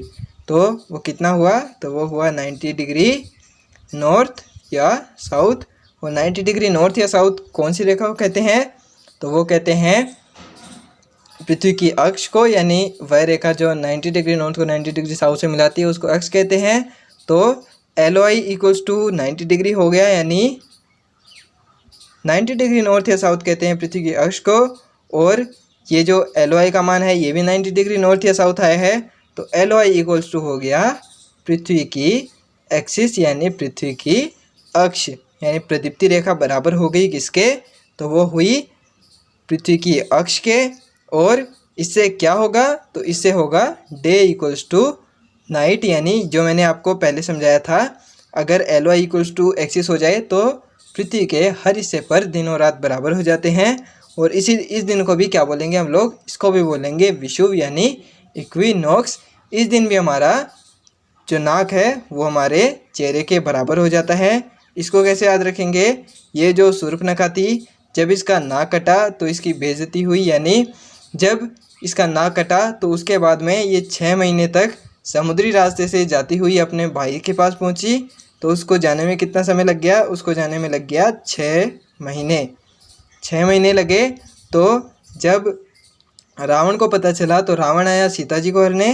तो जब वो सीता जी का हरण करने के लिए आया तो उसकी जब बेइज्जती हुई तो उसका भी नाक कटा। ऐसे आप लोग स्टोरी की टाइप में इसको याद रख सकते हैं। ये कोई वास्तविक ऐसे बनाई नहीं हुई कि इसका यही कॉन्सेप्ट आपको ऐसे याद रखना है। ये आप लोग याद रखनी एक ट्रिक है, तो आप लोग इसको याद कर लीजिएगा। इससे आप लोगों को याद करने में आसानी होगी। तो ये ट्रिक क्या है, ये ट्रिक है 21 मार्च के दिन कटा था शूर्पणखा का नाक और 23 सितंबर के दिन कटा था रावण का नाक। तो इसको आप लोग इक्विनॉक्स से याद रख सकते हैं कि इस दिन हमारा नाक हमारे चेहरे के बराबर हो जाता है, यानी हमारा नाक हमारे चेहरे से गायब हो जाता है और इसको कहते हैं इक्विनॉक्स। और इसका दूसरा नाम क्या है, विषुव। विषुव कैसे याद रखेंगे, विषुव याद रखेंगे कि इस दिन सूर्य की किरणें विषुवत वृत्त पर यानी भूमध्य रेखा पर यानी 0 डिग्री अक्षांश पर लंबवत पड़ती हैं, क्योंकि 0 डिग्री अक्षांश को भूमध्य रेखा और विषुवत वृत्त भी कहा जाता है। विषुवत वृत्त पृथ्वी पर बनने वाला सबसे बड़ा वृत्त है। तो ये था हमारा 21 मार्च और 23 सितंबर यानी इक्विनॉक्स यानी विषुव था, जो मैंने आपको बहुत ही अच्छे से और बहुत ही डिटेल से समझा दिया है। इसके अंदर आप लोगों को और कुछ भी याद करने की ज़रूरत नहीं है। गाइज़, ये फिज़िकल ज्योग्राफी जिस तरीके से मैं आप लोगों को पढ़ा रहा हूँ ऐसा आप लोगों को कहीं पर नहीं मिलेगा। आप लोगों को बस वो जो NCERT की एक पिक्चर होती है वो दिखाया जाता है, जिसके अंदर वो दिखाई गई हैं पृथ्वी की 4 अलग अलग स्थितियाँ यानी विषुव वगैरह वो दिखाए गए हैं। सूर्य की किरणें अलग अलग रेखा पर लंबवत पड़ती हैं, वो सिर्फ दिखाया जाता है और आपको बेवकूफ़ बनाया जाता है। लेकिन मैंने आप लोगों को बहुत ही डिटेल से यहाँ पर एक्सप्लेन कर दिया है, तो आप लोगों को इसकी कदर करना चाहिए और वीडियो को एक लाइक ज़रूर से करना चाहिए। तो इसके बाद में हम चलते हैं विषुव किसे कहते हैं, तो विषुव कहते हैं इक्विनॉक्स को इस दिन। और ये कौन कौन से दिन होता है, तो ये होता है 21 मार्च और 23 सितंबर को। इस दिन होता क्या है, इस दिन सूर्य की किरणें विषुवत वृत्त पर, ये आप लोग देख सकते हैं, विषुवत वृत्त पर सीधी पड़ती हैं यानी लंबवत पड़ती हैं। और इस दिन पृथ्वी पर दिन और रात की अवधि बराबर होती है, यानी पृथ्वी के हर हिस्से पर दिन और रात बराबर होते हैं। किस दिन, वो होते हैं 21 मार्च और 23 सितंबर के दिन, जिसको हम लोग इक्विनॉक्स भी बोलते हैं और जिसको हम लोग दूसरे नाम से भी जानते हैं। वो क्या है, वो है विषुव। विषुव विषुवत वृत्त और इक्विनॉक्स शूर्पणखा और रावण का नाक कटा था। इससे आप लोग इसको याद रखेंगे और इससे आप लोग मुझे भी याद रखेंगे जिसने आपको ये कहानी सुनाई है। तो वीडियो को इस कहानी के लिए एक लाइक ज़रूर से कर दीजिएगा। तो इसके बाद में क्या है, इसके बाद में आता है 21 जून यानी 21 जून का जो कर संक्रांति का दिन है। इस दिन क्या होता है, तो LY + AOI = 90 डिग्री होता है। ये हमने पहले आपको बताया था कि ये आपको याद रखना है, LY + AOI = 90 डिग्री होता है। और LY + AOI का मान कितना होगा इसके अंदर, तो इसके अंदर होगा 23.5 डिग्री। ये आपको मैं यहाँ पर दिखाऊँ तो यहाँ पर ये देख सकते हैं आप लोग, ये जो जून का महीना है इस दिन AOI का मान कितना है, तो ये है 23.5 डिग्री। क्यों, क्योंकि इस दिन सूर्य की किरणें कौन सी रेखा पर पड़ती है लंबवत, ये पड़ती हैं 23.5 डिग्री नॉर्थ पर। हम लोग नॉर्थ नहीं लेंगे क्योंकि हम लोग यहाँ पर एंगल काउंट कर रहे हैं, तो हम लोग लेंगे सिर्फ 23.5 डिग्री। तो 90 डिग्री माइनस 23.5 डिग्री हुआ, यानी ये जो 23.5 डिग्री है इधर आएगा तो ये माइनस का होगा। तो ये 90 डिग्री माइनस 23.5 डिग्री हुआ, तो ये कितना आया, ये आया 66.5 डिग्री नॉर्थ या साउथ। यानी इस दिन प्रदीप्ति रेखा किसको मानेंगे हम लोग, ये होगी 66.5 डिग्री नॉर्थ या साउथ। यानी इससे क्या हुआ, इससे हुआ LOI ≠ एक्सिस, यानी पृथ्वी की प्रदीप्ति रेखा किसके बराबर नहीं हुई, तो वो हुई पृथ्वी की अक्ष के। पृथ्वी की अक्ष कितनी होती है, पृथ्वी की अक्ष होती है 90 डिग्री नॉर्थ या साउथ और यहाँ पर LOI का मान आया कितना है, तो वो आया है 66.5 डिग्री नॉर्थ या साउथ, यानी LOI नॉट इक्वल्स टू पृथ्वी की एक्स यानी पृथ्वी की एक्सिस। तो इससे क्या होगा, इससे होगा डे यानी दिन नॉट इक्वल्स टू नाइट यानी रात। तो इस दिन दिन और रात बराबर नहीं होंगे। किस दिन, 21 जून यानी 21 जून के दिन। और इसको क्या कहेंगे, इसको कहेंगे कर संक्रांति। कर संक्रांति क्यों, क्योंकि इस दिन सूर्य की किरणें कर्क रेखा पर लंबवत पड़ती हैं। तो ये जो LOI not equals to axis हुआ है, इससे क्या फ़र्क पड़ेगा, यानी इसके इफ़ेक्ट्स क्या क्या होंगे।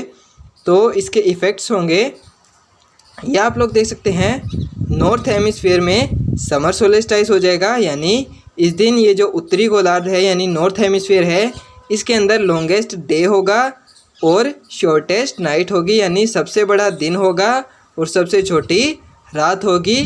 किसमें, नॉर्थ हेमिस्फीयर में यानी उत्तरी गोलार्ध में। और इसको क्या कहेंगे, इसको कहेंगे समर सोलेस्टाइस। समर सोलेस्टाइस क्यों कहेंगे, समर सोलेस्टाइस इसलिए कहेंगे क्योंकि समर में क्या होता है, यानी गर्मियों में क्या होता है, गर्मियों में जो दिन होते हैं वो बड़े होते हैं और रातें छोटी होती हैं। और इसके विपरीत है साउथ हेमिस्फीयर यानी दक्षिणी गोलार्ध में लॉन्गेस्ट नाइट होगी और शॉर्टेस्ट डे होगा, यानी सबसे बड़ी रात होगी और सबसे छोटा दिन होगा। तो इसको क्या कहेंगे, विंटर सोलेस्टाइस।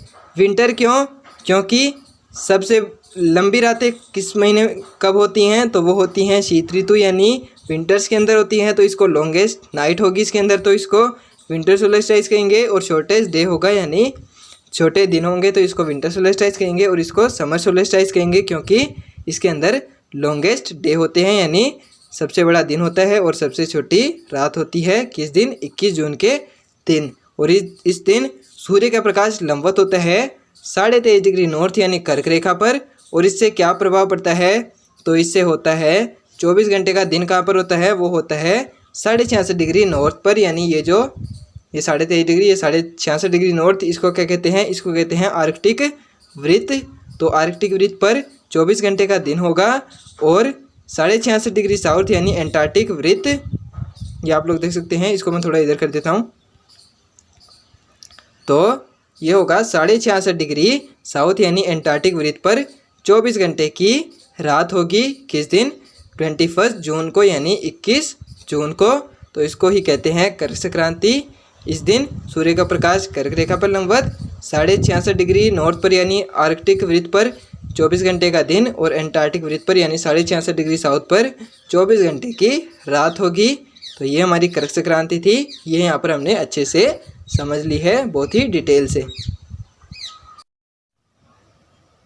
तो ये जो 21 जून है, इसके बारे में आगे क्या दिया हुआ है, आगे है ये जो 21 जून होती है यानी जो समर सोलेस्टाइस होता है, इसको और क्या कहते हैं, इसको कहते हैं उत्तर अयनात। यानी इसको समर सोलेस्टाइस भी कहते हैं और इसका एक और नाम है, इसको कहते हैं उत्तर अयनात। इस दिन क्या होता है, इस दिन सूर्य की किरणें कर्क रेखा पर लंबवत पड़ती है। यानी 21 जून को सूर्य की किरणें कर्क रेखा पर यानी 23.5 डिग्री नॉर्थ पर लंबवत पड़ती हैं। और इससे क्या होता है, इससे उत्तरी गोलार्ध में ग्रीष्म ऋतु व सबसे बड़ा दिन तथा दक्षिणी गोलार्ध में शीत ऋतु व सबसे बड़ी रात होती है, जो मैंने यहाँ पर आपको समझाया था। यानी जो नॉर्थ हेमिस्फीयर है, इसके अंदर क्या होगा, ये होगा समर सोलेस्टाइस। और ये इस दिन नॉर्थ हेमिस्फीयर यानी उत्तरी गोलार्ध में तो लॉन्गेस्ट डे होगा यानी सबसे बड़ा दिन होगा और शॉर्टेस्ट नाइट होगी यानी सबसे छोटी रात होगी। और वो जो दक्षिणी गोलार्ध है यानी साउथ हेमिस्फीयर है, उसके अंदर विंटर सोलेस्टाइस होगा और लॉन्गेस्ट नाइट होगी और शॉर्टेस्ट डे होगा यानी सबसे बड़ी रात और सबसे छोटा दिन होगा। किस पर, वो होगा दक्षिणी गोलार्ध में यानी साउथ हेमिस्फीयर में। और उसको क्या कहेंगे, विंटर सोलेस्टाइस। विंटर सोलेस्टाइस क्यों, क्योंकि ये जो रात बड़ी होती है, रातें कब बड़ी होती हैं, तो रातें बड़ी होती हैं सर्दियों में यानी विंटर्स में, तो इसको कहेंगे विंटर सोलेस्टाइस।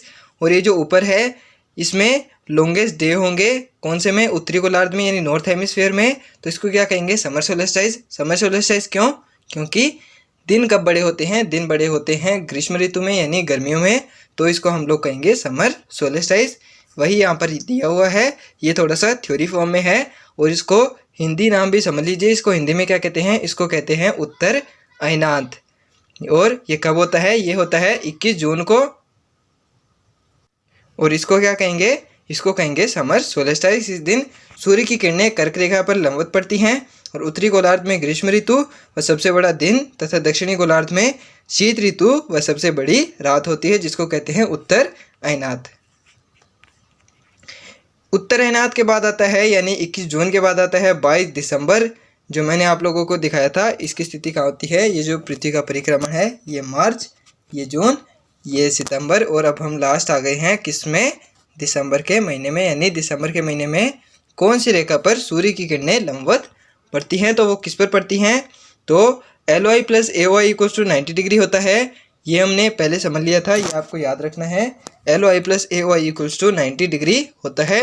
और LOI प्लस AOI का मान कितना होगा, 23.5 डिग्री। 23.5 डिग्री क्यों, क्योंकि इस दिन सूर्य का प्रकाश 23.5 डिग्री साउथ पर लंबवत पड़ता है। साउथ हम लोग नहीं लेंगे क्योंकि यहाँ पर हम लोग एंगल काउंट कर रहे हैं, यानी कोण को नाप रहे हैं, इसलिए हम लोग साउथ नहीं गिनेंगे। हम लोग लेंगे सिर्फ 23.5 डिग्री, यानी 23 डिग्री एंड हाफ।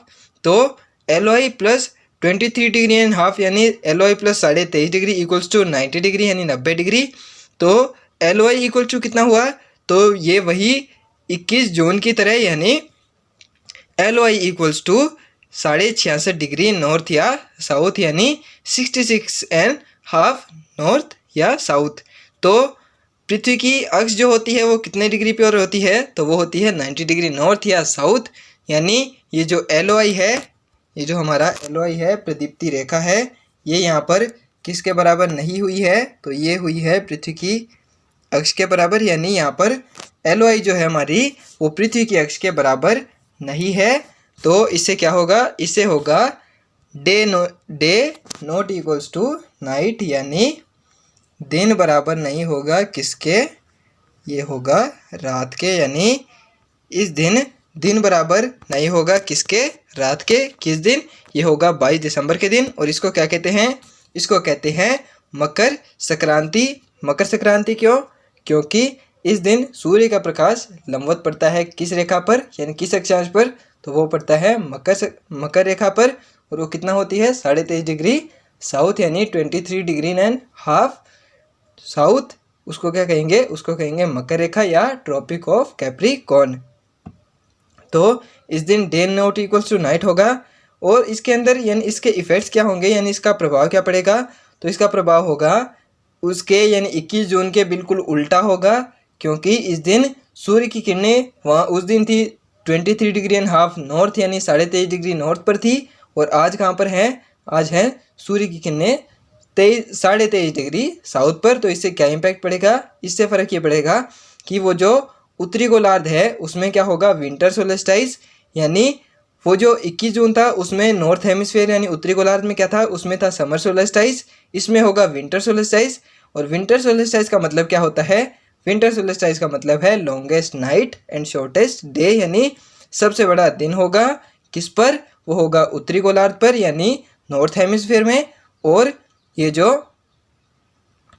जो उत्तरी गोलार्ध है इसमें शॉर्टेस्ट डे होगा, यानी सबसे छोटा दिन होगा और सबसे बड़ी रात होगी। और होगा क्या इसके अंदर, इसमें होगा विंटर सोलेस्टाइस, यानी ये नॉर्थ, ये NS नहीं है गाइज, इसको थोड़ा सा करेक्ट कर लीजिएगा, ये इसको NH बोलेंगे, क्या बोलेंगे इसको, नॉर्थ हेमिस्फीयर।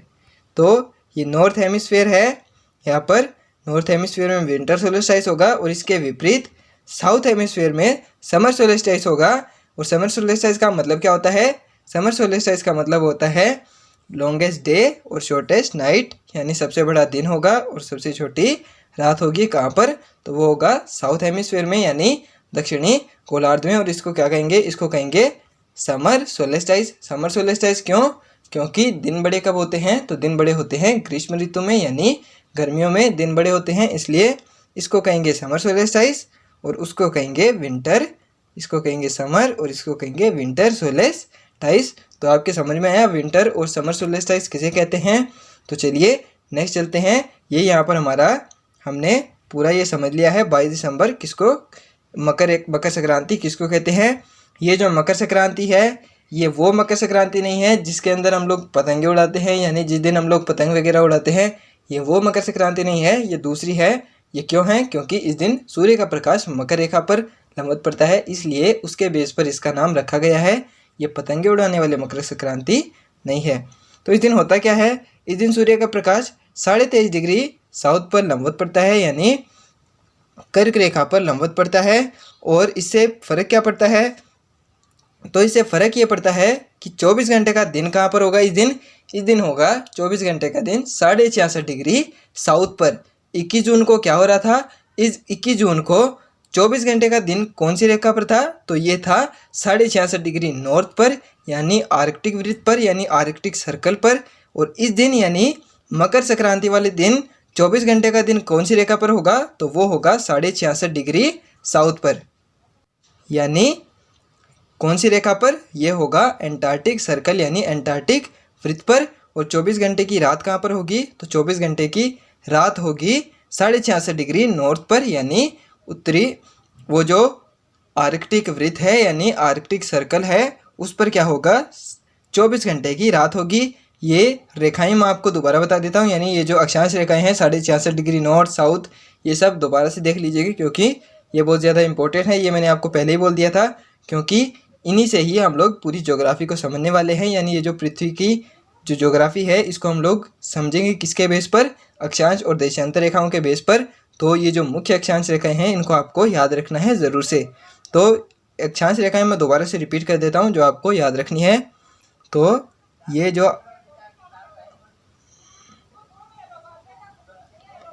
जो हमारी पृथ्वी है, यहाँ पर ये देख सकते हैं आप लोग, ये इसके कुछ क्षेत्र बनाए होते हैं। तो ये आप लोग देख सकते हैं, ये पृथ्वी की अक्ष है, यानी ये जो पृथ्वी की अक्ष है और ये 0 डिग्री, और इसको क्या कहेंगे? इसको कहेंगे 23.5 डिग्री नॉर्थ, और इसको कहेंगे 66.5 डिग्री नॉर्थ, इसको कहेंगे 66.5 डिग्री, इसको कहेंगे 23.5 डिग्री नॉर्थ, और इसको कहेंगे 66.5 डिग्री साउथ।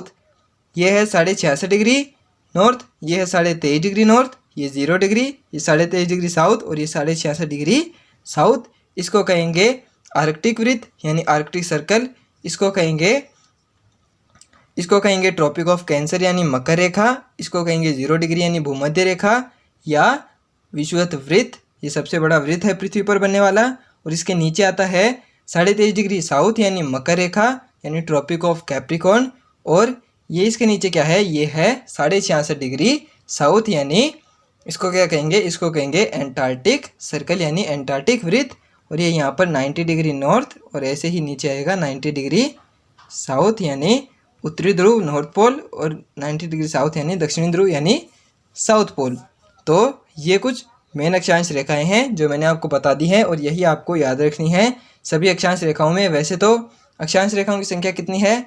वो है 179। कई लोगों को बताया जाता है कि अक्षांश रेखाएं कितनी होती हैं, तो वो होती है 181। वो लोग किसको भी काउंट कर लेते हैं, वो जो उत्तरी ध्रुव और दक्षिणी ध्रुव है उनको भी काउंट कर लेते हैं। किसमें? वो कर लेते हैं अक्षांश रेखाएं या अक्षांशीय वृत्त में काउंट कर लेते हैं। लेकिन ये जो उत्तरी ध्रुव और दक्षिणी ध्रुव हैं वो सिर्फ एक बिंदु हैं, ना तो वो कोई अक्षांश रेखा है और ना ही वो कोई अक्षांशीय वृत्त है। इसलिए हम लोग ना तो उनको अक्षांश रेखाओं में काउंट करेंगे, ना ही हम लोग उनको अक्षांशीय वृत्त में काउंट करेंगे। तो अक्षांश रेखाओं की संख्या कितनी हुई? तो वो हुई 179। तो वैसे तो अक्षांश रेखाएं 179 होती हैं यानी 179 होती हैं, लेकिन हमें याद कितनी रखनी है जो मैंने आप लोगों को यहाँ पर बता दी है। 0 degree, 23.5 degree north, 66.5 degree north, 23.5 degree south, 66.5 degree south, और 90 डिग्री नॉर्थ और 90 डिग्री साउथ, जिनके इंग्लिश और हिंदी नाम दोनों मैंने आपको यहाँ पर बता दिए हैं। तो आप लोग उनको ज़रूर से याद रखिएगा। तो ये यहाँ पर हमारा 22 दिसंबर यानी मकर रेखा पर सूर्य का प्रकाश लंबवत था, और इसको क्या कहते हैं? मकर संक्रांति, जो यहाँ पर हमने बहुत ही अच्छे से और बहुत ही डिटेल से समझ लिया है। तो चलिए नेक्स्ट चलते हैं। नेक्स्ट क्या है हमारा? ये जो 22 दिसंबर का दिन है इसको क्या कहते हैं? जैसे 21 जून का दिन जो था उसको कहते हैं उत्तरायणात, और ये जो 22 दिसंबर का दिन है इसको क्या कहते हैं? दक्षिणी अयनांत। और इसका दूसरा नाम क्या है? इसको इंग्लिश में कहेंगे विंटर सोलेस्टाइस यानी विंटर सोलेस्टाइस को हिंदी में कहेंगे दक्षिणी अनांत और दक्षिणी अनांत को इंग्लिश में कहेंगे विंटर सोलेस्टाइस। और ये कब होता है? ये होता है 22 दिसंबर के दिन। और इस दिन होता क्या है तो ये मैंने आपको पहले बता दिया है। तो सूर्य की किरणें मकर रेखा पर लंबवत होती हैं और उत्तरी गोलार्ध में शीत ऋतु व सबसे बड़ी रात तथा दक्षिणी गोलार्ध में ग्रीष्म ऋतु व सबसे बड़ा दिन होता है। किस दिन? 22 दिसंबर के दिन, जो मैंने यहाँ पर आपको बताया था। ये आप लोग देख सकते हैं, ये सोलेस्टाइस हैं। और इसमें क्या होगा, ये जो नॉर्थ हेमिस्फेयर है इसमें विंटर सोलेस्टाइस होगा और लॉन्गेस्ट नाइट और शॉर्टेस्ट डे होगा। और ये जो साउथ हेमिस्फेयर है इसके अंदर लॉन्गेस्ट डे होगा और शॉर्टेस्ट नाइट होगी। इसको कहेंगे विंटर सोलेस्टाइस और इसको कहेंगे समर सोलेस्टाइस। तो आप लोगों के समझ में आया? ये जो दक्षिणी अनांत है इसको वास्तव में कहते क्या है, ये मैंने आपको पहले ही समझा दिया था, लेकिन यहाँ पर इसको थोड़ा सा थ्योरी फॉर्म में समझाया गया है ताकि आप लोग इसको विशेष तौर पर याद रख सकें और इसको अपनी कॉपी में नोट कर सकें। यानी आपको पूछ लिया जाए कि उत्तरी अनांत और दक्षिणी अनांत किसे कहते हैं तो आप लोग आसानी से बता देंगे कि उत्तरी अनांत और दक्षिणी अनांत वास्तव में कहते किसको हैं। उत्तरी अनांत 21 जून और दक्षिणी अनांत 22 दिसंबर को कहते हैं। और इनको उसको समर सोलेस्टाइस और इसको विंटर सोलेस्टाइस कहते हैं। तो और इस दिन होता क्या है, इस दिन सूर्य की किरणें मकर रेखा पर लंबवत होती हैं और उत्तरी गोलार्ध में शीत ऋतु होती है और सबसे बड़ी रात होती है तथा दक्षिणी गोलार्ध में ग्रीष्म ऋतु व सबसे बड़ा दिन होता है। किस दिन? दक्षिण अनांत वाले दिन। और ये कब होता है? 22 दिसंबर के दिन। इसको कहते हैं विंटर सोलेस्टाइस, जो हमने यहाँ पर बहुत ही अच्छे से समझ लिया है। तो चलिए नेक्स्ट चलते हैं। नेक्स्ट है हमारा 21 मार्च वाले दिन उत्तरी गोलार्ध में बसंत ऋतु होती है और दक्षिणी गोलार्ध में शरद ऋतु होती है। ये देख सकते हैं आप लोग, ये उत्तरी गोलार्ध यानी नॉर्थ हेमिस्फेयर और ये है दक्षिणी गोलार्ध यानी साउथ हेमिस्फेयर। यानी उत्तरी गोलार्ध में तो बसंत ऋतु होगी यानी ग्रीष्म ऋतु होगी और दक्षिणी गोलार्ध में शरद ऋतु होगी। किस दिन? इस दिन होगी 21 मार्च के दिन। और ऐसे ही 23 सितंबर को भी होता है। ऐसा होता है 23 सितंबर के दिन उत्तरी गोलार्ध में तो शीत ऋतु होती है, यानी ये 21 मार्च के बिल्कुल विपरीत होता है। तो उत्तरी गोलार्ध में तो शरद ऋतु होगी यानी नॉर्थ हेमिस्फीयर में तो विंटर्स होंगे और दक्षिणी गोलार्ध में यानी साउथ हेमिस्फीयर में बसंत ऋतु होगी यानी ग्रीष्म ऋतु होगी। किस दिन? 23 सितंबर के दिन। ये हमने यहाँ पर पहले ही देख लिया था, लेकिन ये मैं आप लोगों के लिए थोड़ा थ्योरी फॉर्म में लेकर आया हूँ ताकि आप लोग अपने कॉपी में इसको नोट कर सकें। यानी आप लोग अपने नोट्स भी तो बनाएंगे ना, उसके अंदर ये आप लोगों को अच्छे से लिख लेने हैं कि 23 सितंबर और 21 मार्च को होता क्या है और उत्तरी अनाथ और दक्षिण अनाथ कहते किसको हैं। वास्तव में उत्तरी अनाथ 21 जून को और दक्षिण अनाथ 22 दिसंबर को। और ये जो 21 मार्च को है इसमें उत्तरी गोलार्ध में बसंत ऋतु और दक्षिणी गोलार्ध में शरद ऋतु। और ये जो 23 सितंबर है इसमें उत्तरी गोलार्ध में शरद ऋतु तथा दक्षिणी गोलार्ध में बसंत ऋतु होती है। ये आपको अच्छे से याद करना है और अपनी कॉपी में नोट कर लेना है बहुत ही अच्छे ढंग से। इसके बाद में ये आते हैं हमारी जो अर्थ है उसके पृथ्वी के हीट जोन आते हैं, यानी पृथ्वी के ताप के क्षेत्र आते हैं कि पृथ्वी के कौन से हिस्से में कितना तापमान होता है। ये इसके अंदर इस पिक्चर के अंदर बहुत ही अच्छे से समझाया गया है। तो ये पिक्चर आपको ऐसे समझ में नहीं आएगी, ये कौन समझाएगा आपको, ये समझाऊंगा मैं। तो ये हैं पृथ्वी के हीट जोन यानी पृथ्वी के ताप कटिबंधीय क्षेत्र। तो वो कहाँ पर होते हैं, तो ये हिंदी और इंग्लिश दोनों में है, आप लोगों को टेंशन लेने की ज़रूरत नहीं है। ये यहाँ पर इंग्लिश में और यहाँ पर देख सकते हैं हिंदी में भी पीपीटी आपके लिए मैं यहाँ पर लेकर आया हूँ। तो पहले इंग्लिश में समझेंगे क्योंकि हमारी जो एग्ज़ाम है ये यूपीएससी है, इसके अंदर ट्रांसलेशन की बहुत ज़्यादा दिक्कत रहती है। तो पहले इंग्लिश के अंदर समझेंगे और फिर उसके बाद हम लोग हिंदी में है इसको अच्छे से समझ लेंगे। तो ये यहाँ पर हमारा दिखाया गया है, ये जो 23.5 डिग्री नॉर्थ है ये मैं आपको दिखाऊँ तो ये 23.5 डिग्री नॉर्थ है यानी ट्रॉपिक ऑफ कैंसर। और ये है 23.5 डिग्री साउथ यानी ट्रॉपिक ऑफ कैप्रिकॉर्न, यानी ये है कर्क रेखा और इसको कहते हैं मकर रेखा। और ये जो बीच में दिखाई दे रही है आपको इसको कहते हैं 0 डिग्री इक्वेटर यानी भूमध्य रेखा। ये पृथ्वी को 2 भागों में बांटती है, नॉर्थ हेमिस्फीयर और साउथ हेमिस्फीयर। और ये पृथ्वी पर बनने वाला सबसे बड़ा वृत्त है। तो हम लोग क्या देख रहे हैं, हम लोग देख रहे हैं पृथ्वी के हीट जोन यानी पृथ्वी के ताप के क्षेत्र। तो ये जो पृथ्वी के 0 डिग्री, ये मैं थोड़ा सा इसका कलर चेंज करता हूँ, आपको अच्छे समझ में आएगा।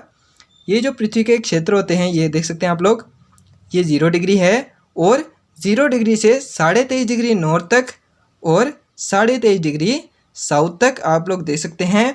ये जो क्षेत्र होता है यानी ये जो जोन होता है, इसको क्या कहते हैं? इसको कहते हैं ट्रॉपिकल जोन, यानी इसको कहते हैं उष्णकटिबंधीय क्षेत्र। हिंदी में इसका नाम है उष्णकटिबंधीय क्षेत्र और हिंदी में इसको कहते हैं ट्रॉपिकल जोन। यानी ये जो इतना हिस्सा है, ये जो पृथ्वी का इतना हिस्सा है, 0 डिग्री के 23.5 डिग्री नॉर्थ और 23.5 डिग्री साउथ के बीच में जो हिस्सा है, इसको कहते हैं ट्रॉपिकल जोन यानी उष्णकटिबंधीय क्षेत्र। और इसमें होता क्या है? इसमें सूर्य का प्रकाश सबसे अधिक लंबवत पड़ता है, यानी 23.5 डिग्री नॉर्थ और 23.5 डिग्री साउथ तक पृथ्वी का सूर्य का प्रकाश, पृथ्वी पर सूर्य का प्रकाश एकदम लंबवत पड़ता है यानी एकदम सीधा पड़ता है। और इससे होता क्या है? इससे पृथ्वी के इस हिस्से पर गर्मी सबसे अधिक होती है, यानी इस पर सूर्य का प्रकाश लंबवत पड़ता है, तो इससे पृथ्वी के इस हिस्से पर सबसे अधिक गर्मी पड़ती है। यानी सबसे अधिक ताप वाला क्षेत्र कौन सा है? तो ये है ट्रॉपिकल जोन, जो किसके बीच में होता है? वो होता है 23.5 डिग्री नॉर्थ और 23.5 डिग्री साउथ, यानी कर्क रेखा और मकर रेखा के बीच में ये जोन पाया जाता है, जिसको हिंदी में क्या कहते हैं? इसको हिंदी में कहते हैं उष्णकटिबंधीय क्षेत्र। क्या कहेंगे इसको हम लोग? इसको कहेंगे उष्णकटिबंधीय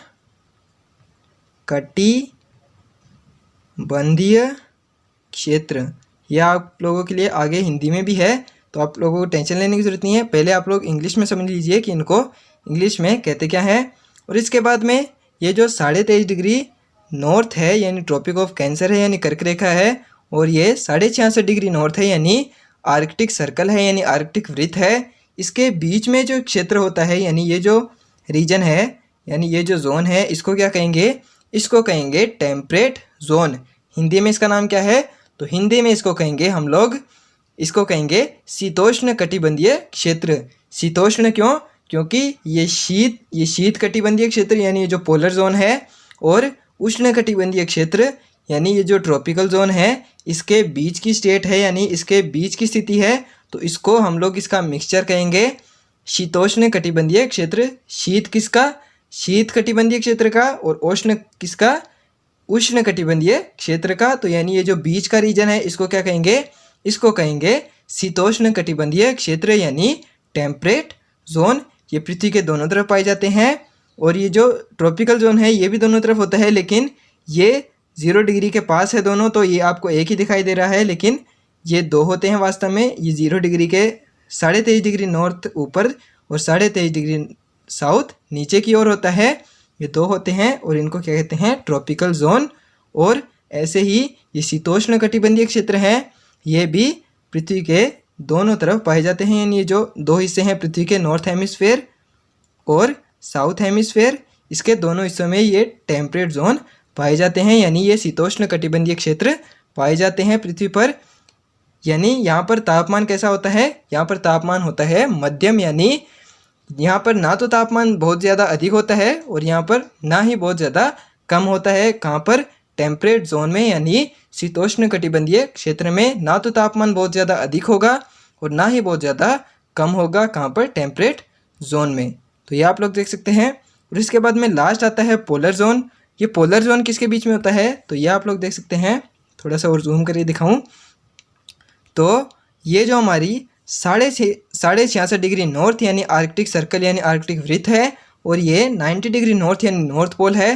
तो 66.5 डिग्री नॉर्थ और 90 डिग्री नॉर्थ के बीच में जो क्षेत्रफल है यानी ये जो बीच में जोन है, इसको क्या कहेंगे? इसको कहेंगे पोलर जोन, यानी ये जो बीच का क्षेत्र है इसको कहेंगे पोलर जोन। और यहाँ पर सबसे अधिक ठंड होती है यानी सबसे अधिक सर्दी पाई जाती है। कहाँ पर? वो पाई जाती है पोलर जोन में, यानी इसको कहेंगे शीत कटिबंधीय क्षेत्र। यहाँ पर सबसे अधिक सर्दी क्यों होती है? क्योंकि सूर्य की किरणें यहाँ पर सबसे अधिक तिरछी पड़ती हैं। सूर्य की किरणें लंबवत कौन सी रेखा तक पड़ती हैं? तो पृथ्वी पर केवल 23.5 डिग्री नॉर्थ और 23.5 डिग्री साउथ यानी कर्क रेखा और मकर रेखा तक ही सूर्य की किरणें लंबवत पड़ती हैं। उसके बाद में किसी भी बिंदु पर सूर्य की किरणें एकदम लंबवत नहीं पड़ती, जहाँ पर भी पड़ती हैं वो थोड़ी सी टिल्ट यानी थोड़ी सी तिरछी पड़ती हैं। तो ये जो उत्तरी ध्रुव तथा दक्षिण ध्रुव है यानी ये जो पोलर जोन है, यहाँ पर सूर्य की किरणें सबसे अधिक तिरछी पड़ती हैं, इसलिए ही यहाँ पर सबसे अधिक सर्दी पाई जाती है, यानी यहाँ पर तापमान सबसे कम होता है, सबसे निम्न होता है। और इसको क्या कहते हैं? इसको कहते हैं पोलर जोन, और हिंदी में कहते हैं इसको शीत कटिबंधीय क्षेत्र। तो ये पृथ्वी के टेम्परेट जोन है, यानी टेम्परेचर के जोन हैं, जो मैंने आपको यहाँ पर बहुत ही डिटेल से एक्सप्लेन किए हैं। ये मैं एक बार और रिपीट करूँगा। तो इसको कहते हैं पोलर जोन, इसको कहते हैं शीत कटिबंधीय क्षेत्र, यहाँ पर सबसे अधिक ठंड। ये इसको कहते हैं टेम्परेट जोन, यहाँ पर ना तो तापमान सबसे ज़्यादा बहुत ज़्यादा होता है और ना ही बहुत ज़्यादा कम होता है, यानी बहुत ज़्यादा अधिक भी नहीं होता और बहुत कम भी नहीं होता। तो इसको क्या कहते हैं? टेम्परेट जोन यानी शीतोष्ण कटिबंधीय क्षेत्र। और ये जो इसका ट्रॉपिकल जोन है यानी कर्क रेखा तथा मकर रेखा के बीच का रीजन है, यानी बीच का क्षेत्र है, यानी ये जो बीच का जोन है इसको क्या कहेंगे? इसको कहेंगे ट्रॉपिकल जोन। और यहाँ पर क्या होता है? यहाँ पर तापमान सबसे अधिक पाया जाता है, इसलिए ही इसको रेड कलर से डिनोट किया गया है यहाँ पर, यानी यहाँ पर तापमान सबसे अधिक होगा। और ये इसको ब्लू कलर से इसलिए डिनोट किया गया है क्योंकि यहाँ पर तापमान सबसे कम होगा। यहाँ पर तो बर्फ़ भी जमी रहती है और यहाँ पर सबसे अधिक गर्मी पाई जाती है। किस पर? ट्रॉपिकल जोन में, यानी कर्क रेखा और मकर रेखा के बीच में। क्यों? क्योंकि कर्क रेखा और मकर रेखा पर सूर्य की किरणें लंबवत पड़ती हैं। कर्क रेखा तथा मकर रेखा के बाद किसी भी बिंदु पर सूर्य की किरणें लंबवत नहीं पड़ती। इसके नीचे आता है ट्रॉपिकल जोन, यानी फिर से शीतोष्ण कटिबंधीय क्षेत्र। यहाँ पर ना तो अधिक सर्दी होगी और ना ही अधिक गर्मी होगी, यानी ये बीच का क्षेत्रफल होता है। यहाँ पर तापमान मध्यम पाया जाता है, यहाँ पर उच्च तापमान पाया जाता है, यहाँ पर मध्यम, और यहाँ पर एकदम निम्न यानी सबसे कम तापमान कहाँ पर पाया जाता है? तो वो पाया जाता है पोलर जोन में, यानी शीत कटिबंधीय क्षेत्र में सबसे कम तापमान पाया जाता है। ये आप लोग देख सकते हैं, ये सनलाइट है यानी सनरेज हैं जो पृथ्वी पर आ रही हैं, और ये सबसे अधिक तिरछी कहाँ पर पड़ेंगी? तो लंबवत कहाँ पड़ेंगी? ये पड़ेंगी कर्क रेखा पर, और सबसे अधिक तिरछी पोलर जोन पर। तो ये पृथ्वी के टेम्परेट जोन है यानी टेम्परेचर के जोन है। तो ये मैंने आपको यहाँ पर बहुत ही अच्छे से एक्सप्लेन कर दिए हैं कि पृथ्वी के टेम्परेचर जोन कहाँ पर पाए जाते हैं। इसके बाद में ये यहाँ पर पीपीटी हिंदी में भी दी हुई है, तो इसको भी आप लोग देख लीजिए। ये वैसे तो मैंने आपके हिंदी नाम पहले से ही बता दिए हैं, लेकिन फिर भी देख लीजिए आपकी दिल की तसल्ली के लिए। तो ये यहाँ पर ये आप लोग देख सकते हैं, ये कर्क रेखा और मकर रेखा के बीच में ये मैंने ये फ़ोटो कहाँ से ली है? ये मैंने एनसीईआरटी से उठाई है, क्योंकि मैं कोई भी ऐसे ही फ़ोटो फेक उठाकर नहीं लाता जो जिसके अंदर गलत डिटेल्स दी हुई हो। ये एकदम एक्यूरेट है क्योंकि ये मैंने एनसीईआरटी से ही उठाई है। तो ये आप लोग देख सकते हैं, ये 23.5 डिग्री नॉर्थ और ये 23.5 डिग्री साउथ यानी कर्क रेखा और मकर रेखा। इसके बीच में क्या होता है? इसके बीच में होता है टेम्परेट जोन, यानी क्या होता है? उष्ण कटिबंधीय क्षेत्र। और ये जो 23.5 डिग्री नॉर्थ और ये 66.5 डिग्री नॉर्थ है, इसके बीच में क्या होता है? इसके बीच में होता है ट्रॉपिकल जोन, यानी इसको कहते हैं शीतोष्ण कटिबंधीय क्षेत्र। और ये जो 66.5 डिग्री नॉर्थ और 90 डिग्री नॉर्थ के बीच का क्षेत्र है, इसको कहते हैं पोलर जोन, यानी शीत कटिबंधीय क्षेत्र। यहाँ पर तापमान सबसे अधिक, यहाँ पर तापमान मध्यम और यहाँ पर निम्न, यानी यहाँ पर सबसे कम तापमान, यहाँ पर मध्यम यानी मीडियम तापमान, और यहाँ पर सबसे अधिक यानी सबसे हाई टेम्परेचर पाया जाता है। कहाँ पर? ये पाया जाता है टेम्परेट जोन में। और इसको क्या कहते हैं? इसको कहते हैं ट्रॉपिकल जोन। ये देख सकते हैं आप लोग, इसको कहते हैं ट्रॉपिकल जोन यानी उष्णकटिबंधीय क्षेत्र। इसको कहते हैं टेम्परेट, इसको भी टेम्परेट। और ये दोनों ट्रॉपिकल जोन है यानी उष्णकटिबंधीय क्षेत्र हैं। ये पृथ्वी के टेम्परेचर जोन है जो मैंने आपको बहुत ही अच्छे से यहाँ पर एक्सप्लेन कर दिए हैं। तो इनको आप लोग अच्छे से याद रखिएगा। और ये कुछ मुख्य अक्षांश रेखाएं हैं, इनको भी आप लोग अच्छे से याद रखिएगा। इनके नाम क्या है? इसको कहते हैं आर्कटिक सर्कल यानी आर्कटिक वृत्त। इसको कहते हैं कर्क रेखा यानी ट्रॉपिक ऑफ कैंसर। इसको कहते हैं इक्वेटर यानी भूमध्य रेखा। इसको विषुवत वृत्त भी कहते हैं। इसको ट्रॉपिक ऑफ कैप्रिकॉर्न यानी मकर रेखा, और इसको एंटार्क्टिक सर्कल यानी एंटार्क्टिक वृत्त भी कहते हैं। कर्क रेखा तथा मकर रेखा के बाद किसी भी अन्य बिंदु पर सूर्य की किरणें लंबवत नहीं पड़ती, ये मैंने बता दिया आपको। कर्क रेखा तथा मकर रेखा के बाद में किसी भी बिंदु पर सूर्य की किरणें लंबवत नहीं पड़ती, जहाँ पर भी पड़ती हैं तिरछी पड़ती हैं। और ये जो पोल्स होते हैं यानी उत्तरी ध्रुव तथा दक्षिण ध्रुव यानी साउथ पोल और नॉर्थ पोल, यहाँ पर सूर्य की किरणें सबसे अधिक तिरछी पड़ती हैं, इसलिए यहाँ पर सबसे अधिक सर्दी पाई जाती है। और ध्रुवों की तरफ सूर्य की किरणें सबसे अधिक तिरछी पड़ती हैं, इसलिए सूर्य की किरणें और इसलिए वहाँ पर सबसे अधिक सर्दी पाई जाती है। कहाँ पर? वो पाई जाती है ध्रुवों पर, यानी उत्तरी ध्रुव और दक्षिणी ध्रुव पर सबसे अधिक सर्दी पाई जाती है। ये आप लोग देख सकते हैं, ये जो उत्तरी ध्रुव और दक्षिणी ध्रुव है, यहाँ पर क्या होता है, यहाँ पर सबसे अधिक सर्दी पाई जाती है, यानी यहाँ पर तापमान सबसे निम्न होता है, यहाँ पर मध्यम होता है और यहाँ पर सबसे हाई टेम्परेचर होता है। यहाँ पर भी मीडियम और यहाँ पर सबसे लो टेम्परेचर होता है। कहाँ पर? पोल्स पर, यानी उत्तरी ध्रुव पर और दक्षिणी ध्रुव पर। तो ये यहाँ पर हमारा आज का टॉपिक कंप्लीट होता है, यानी हमने यहाँ पर मोशन ऑफ अर्थ यानी पृथ्वी की गतियों को जड़ से उखाड़ फेंका है, यानी हमने पूरा इसको इतनी डिटेल से समझ लिया है, जितना शायद ही आप लोगों ने यहाँ तक समझा होगा इतनी डिटेल से जितना हमने आज यहाँ पर समझ लिया है। तो यहाँ पर हमारा ये आज का टॉपिक ख़त्म होता है। Thank you so much video को लास्ट तक देखने के लिए।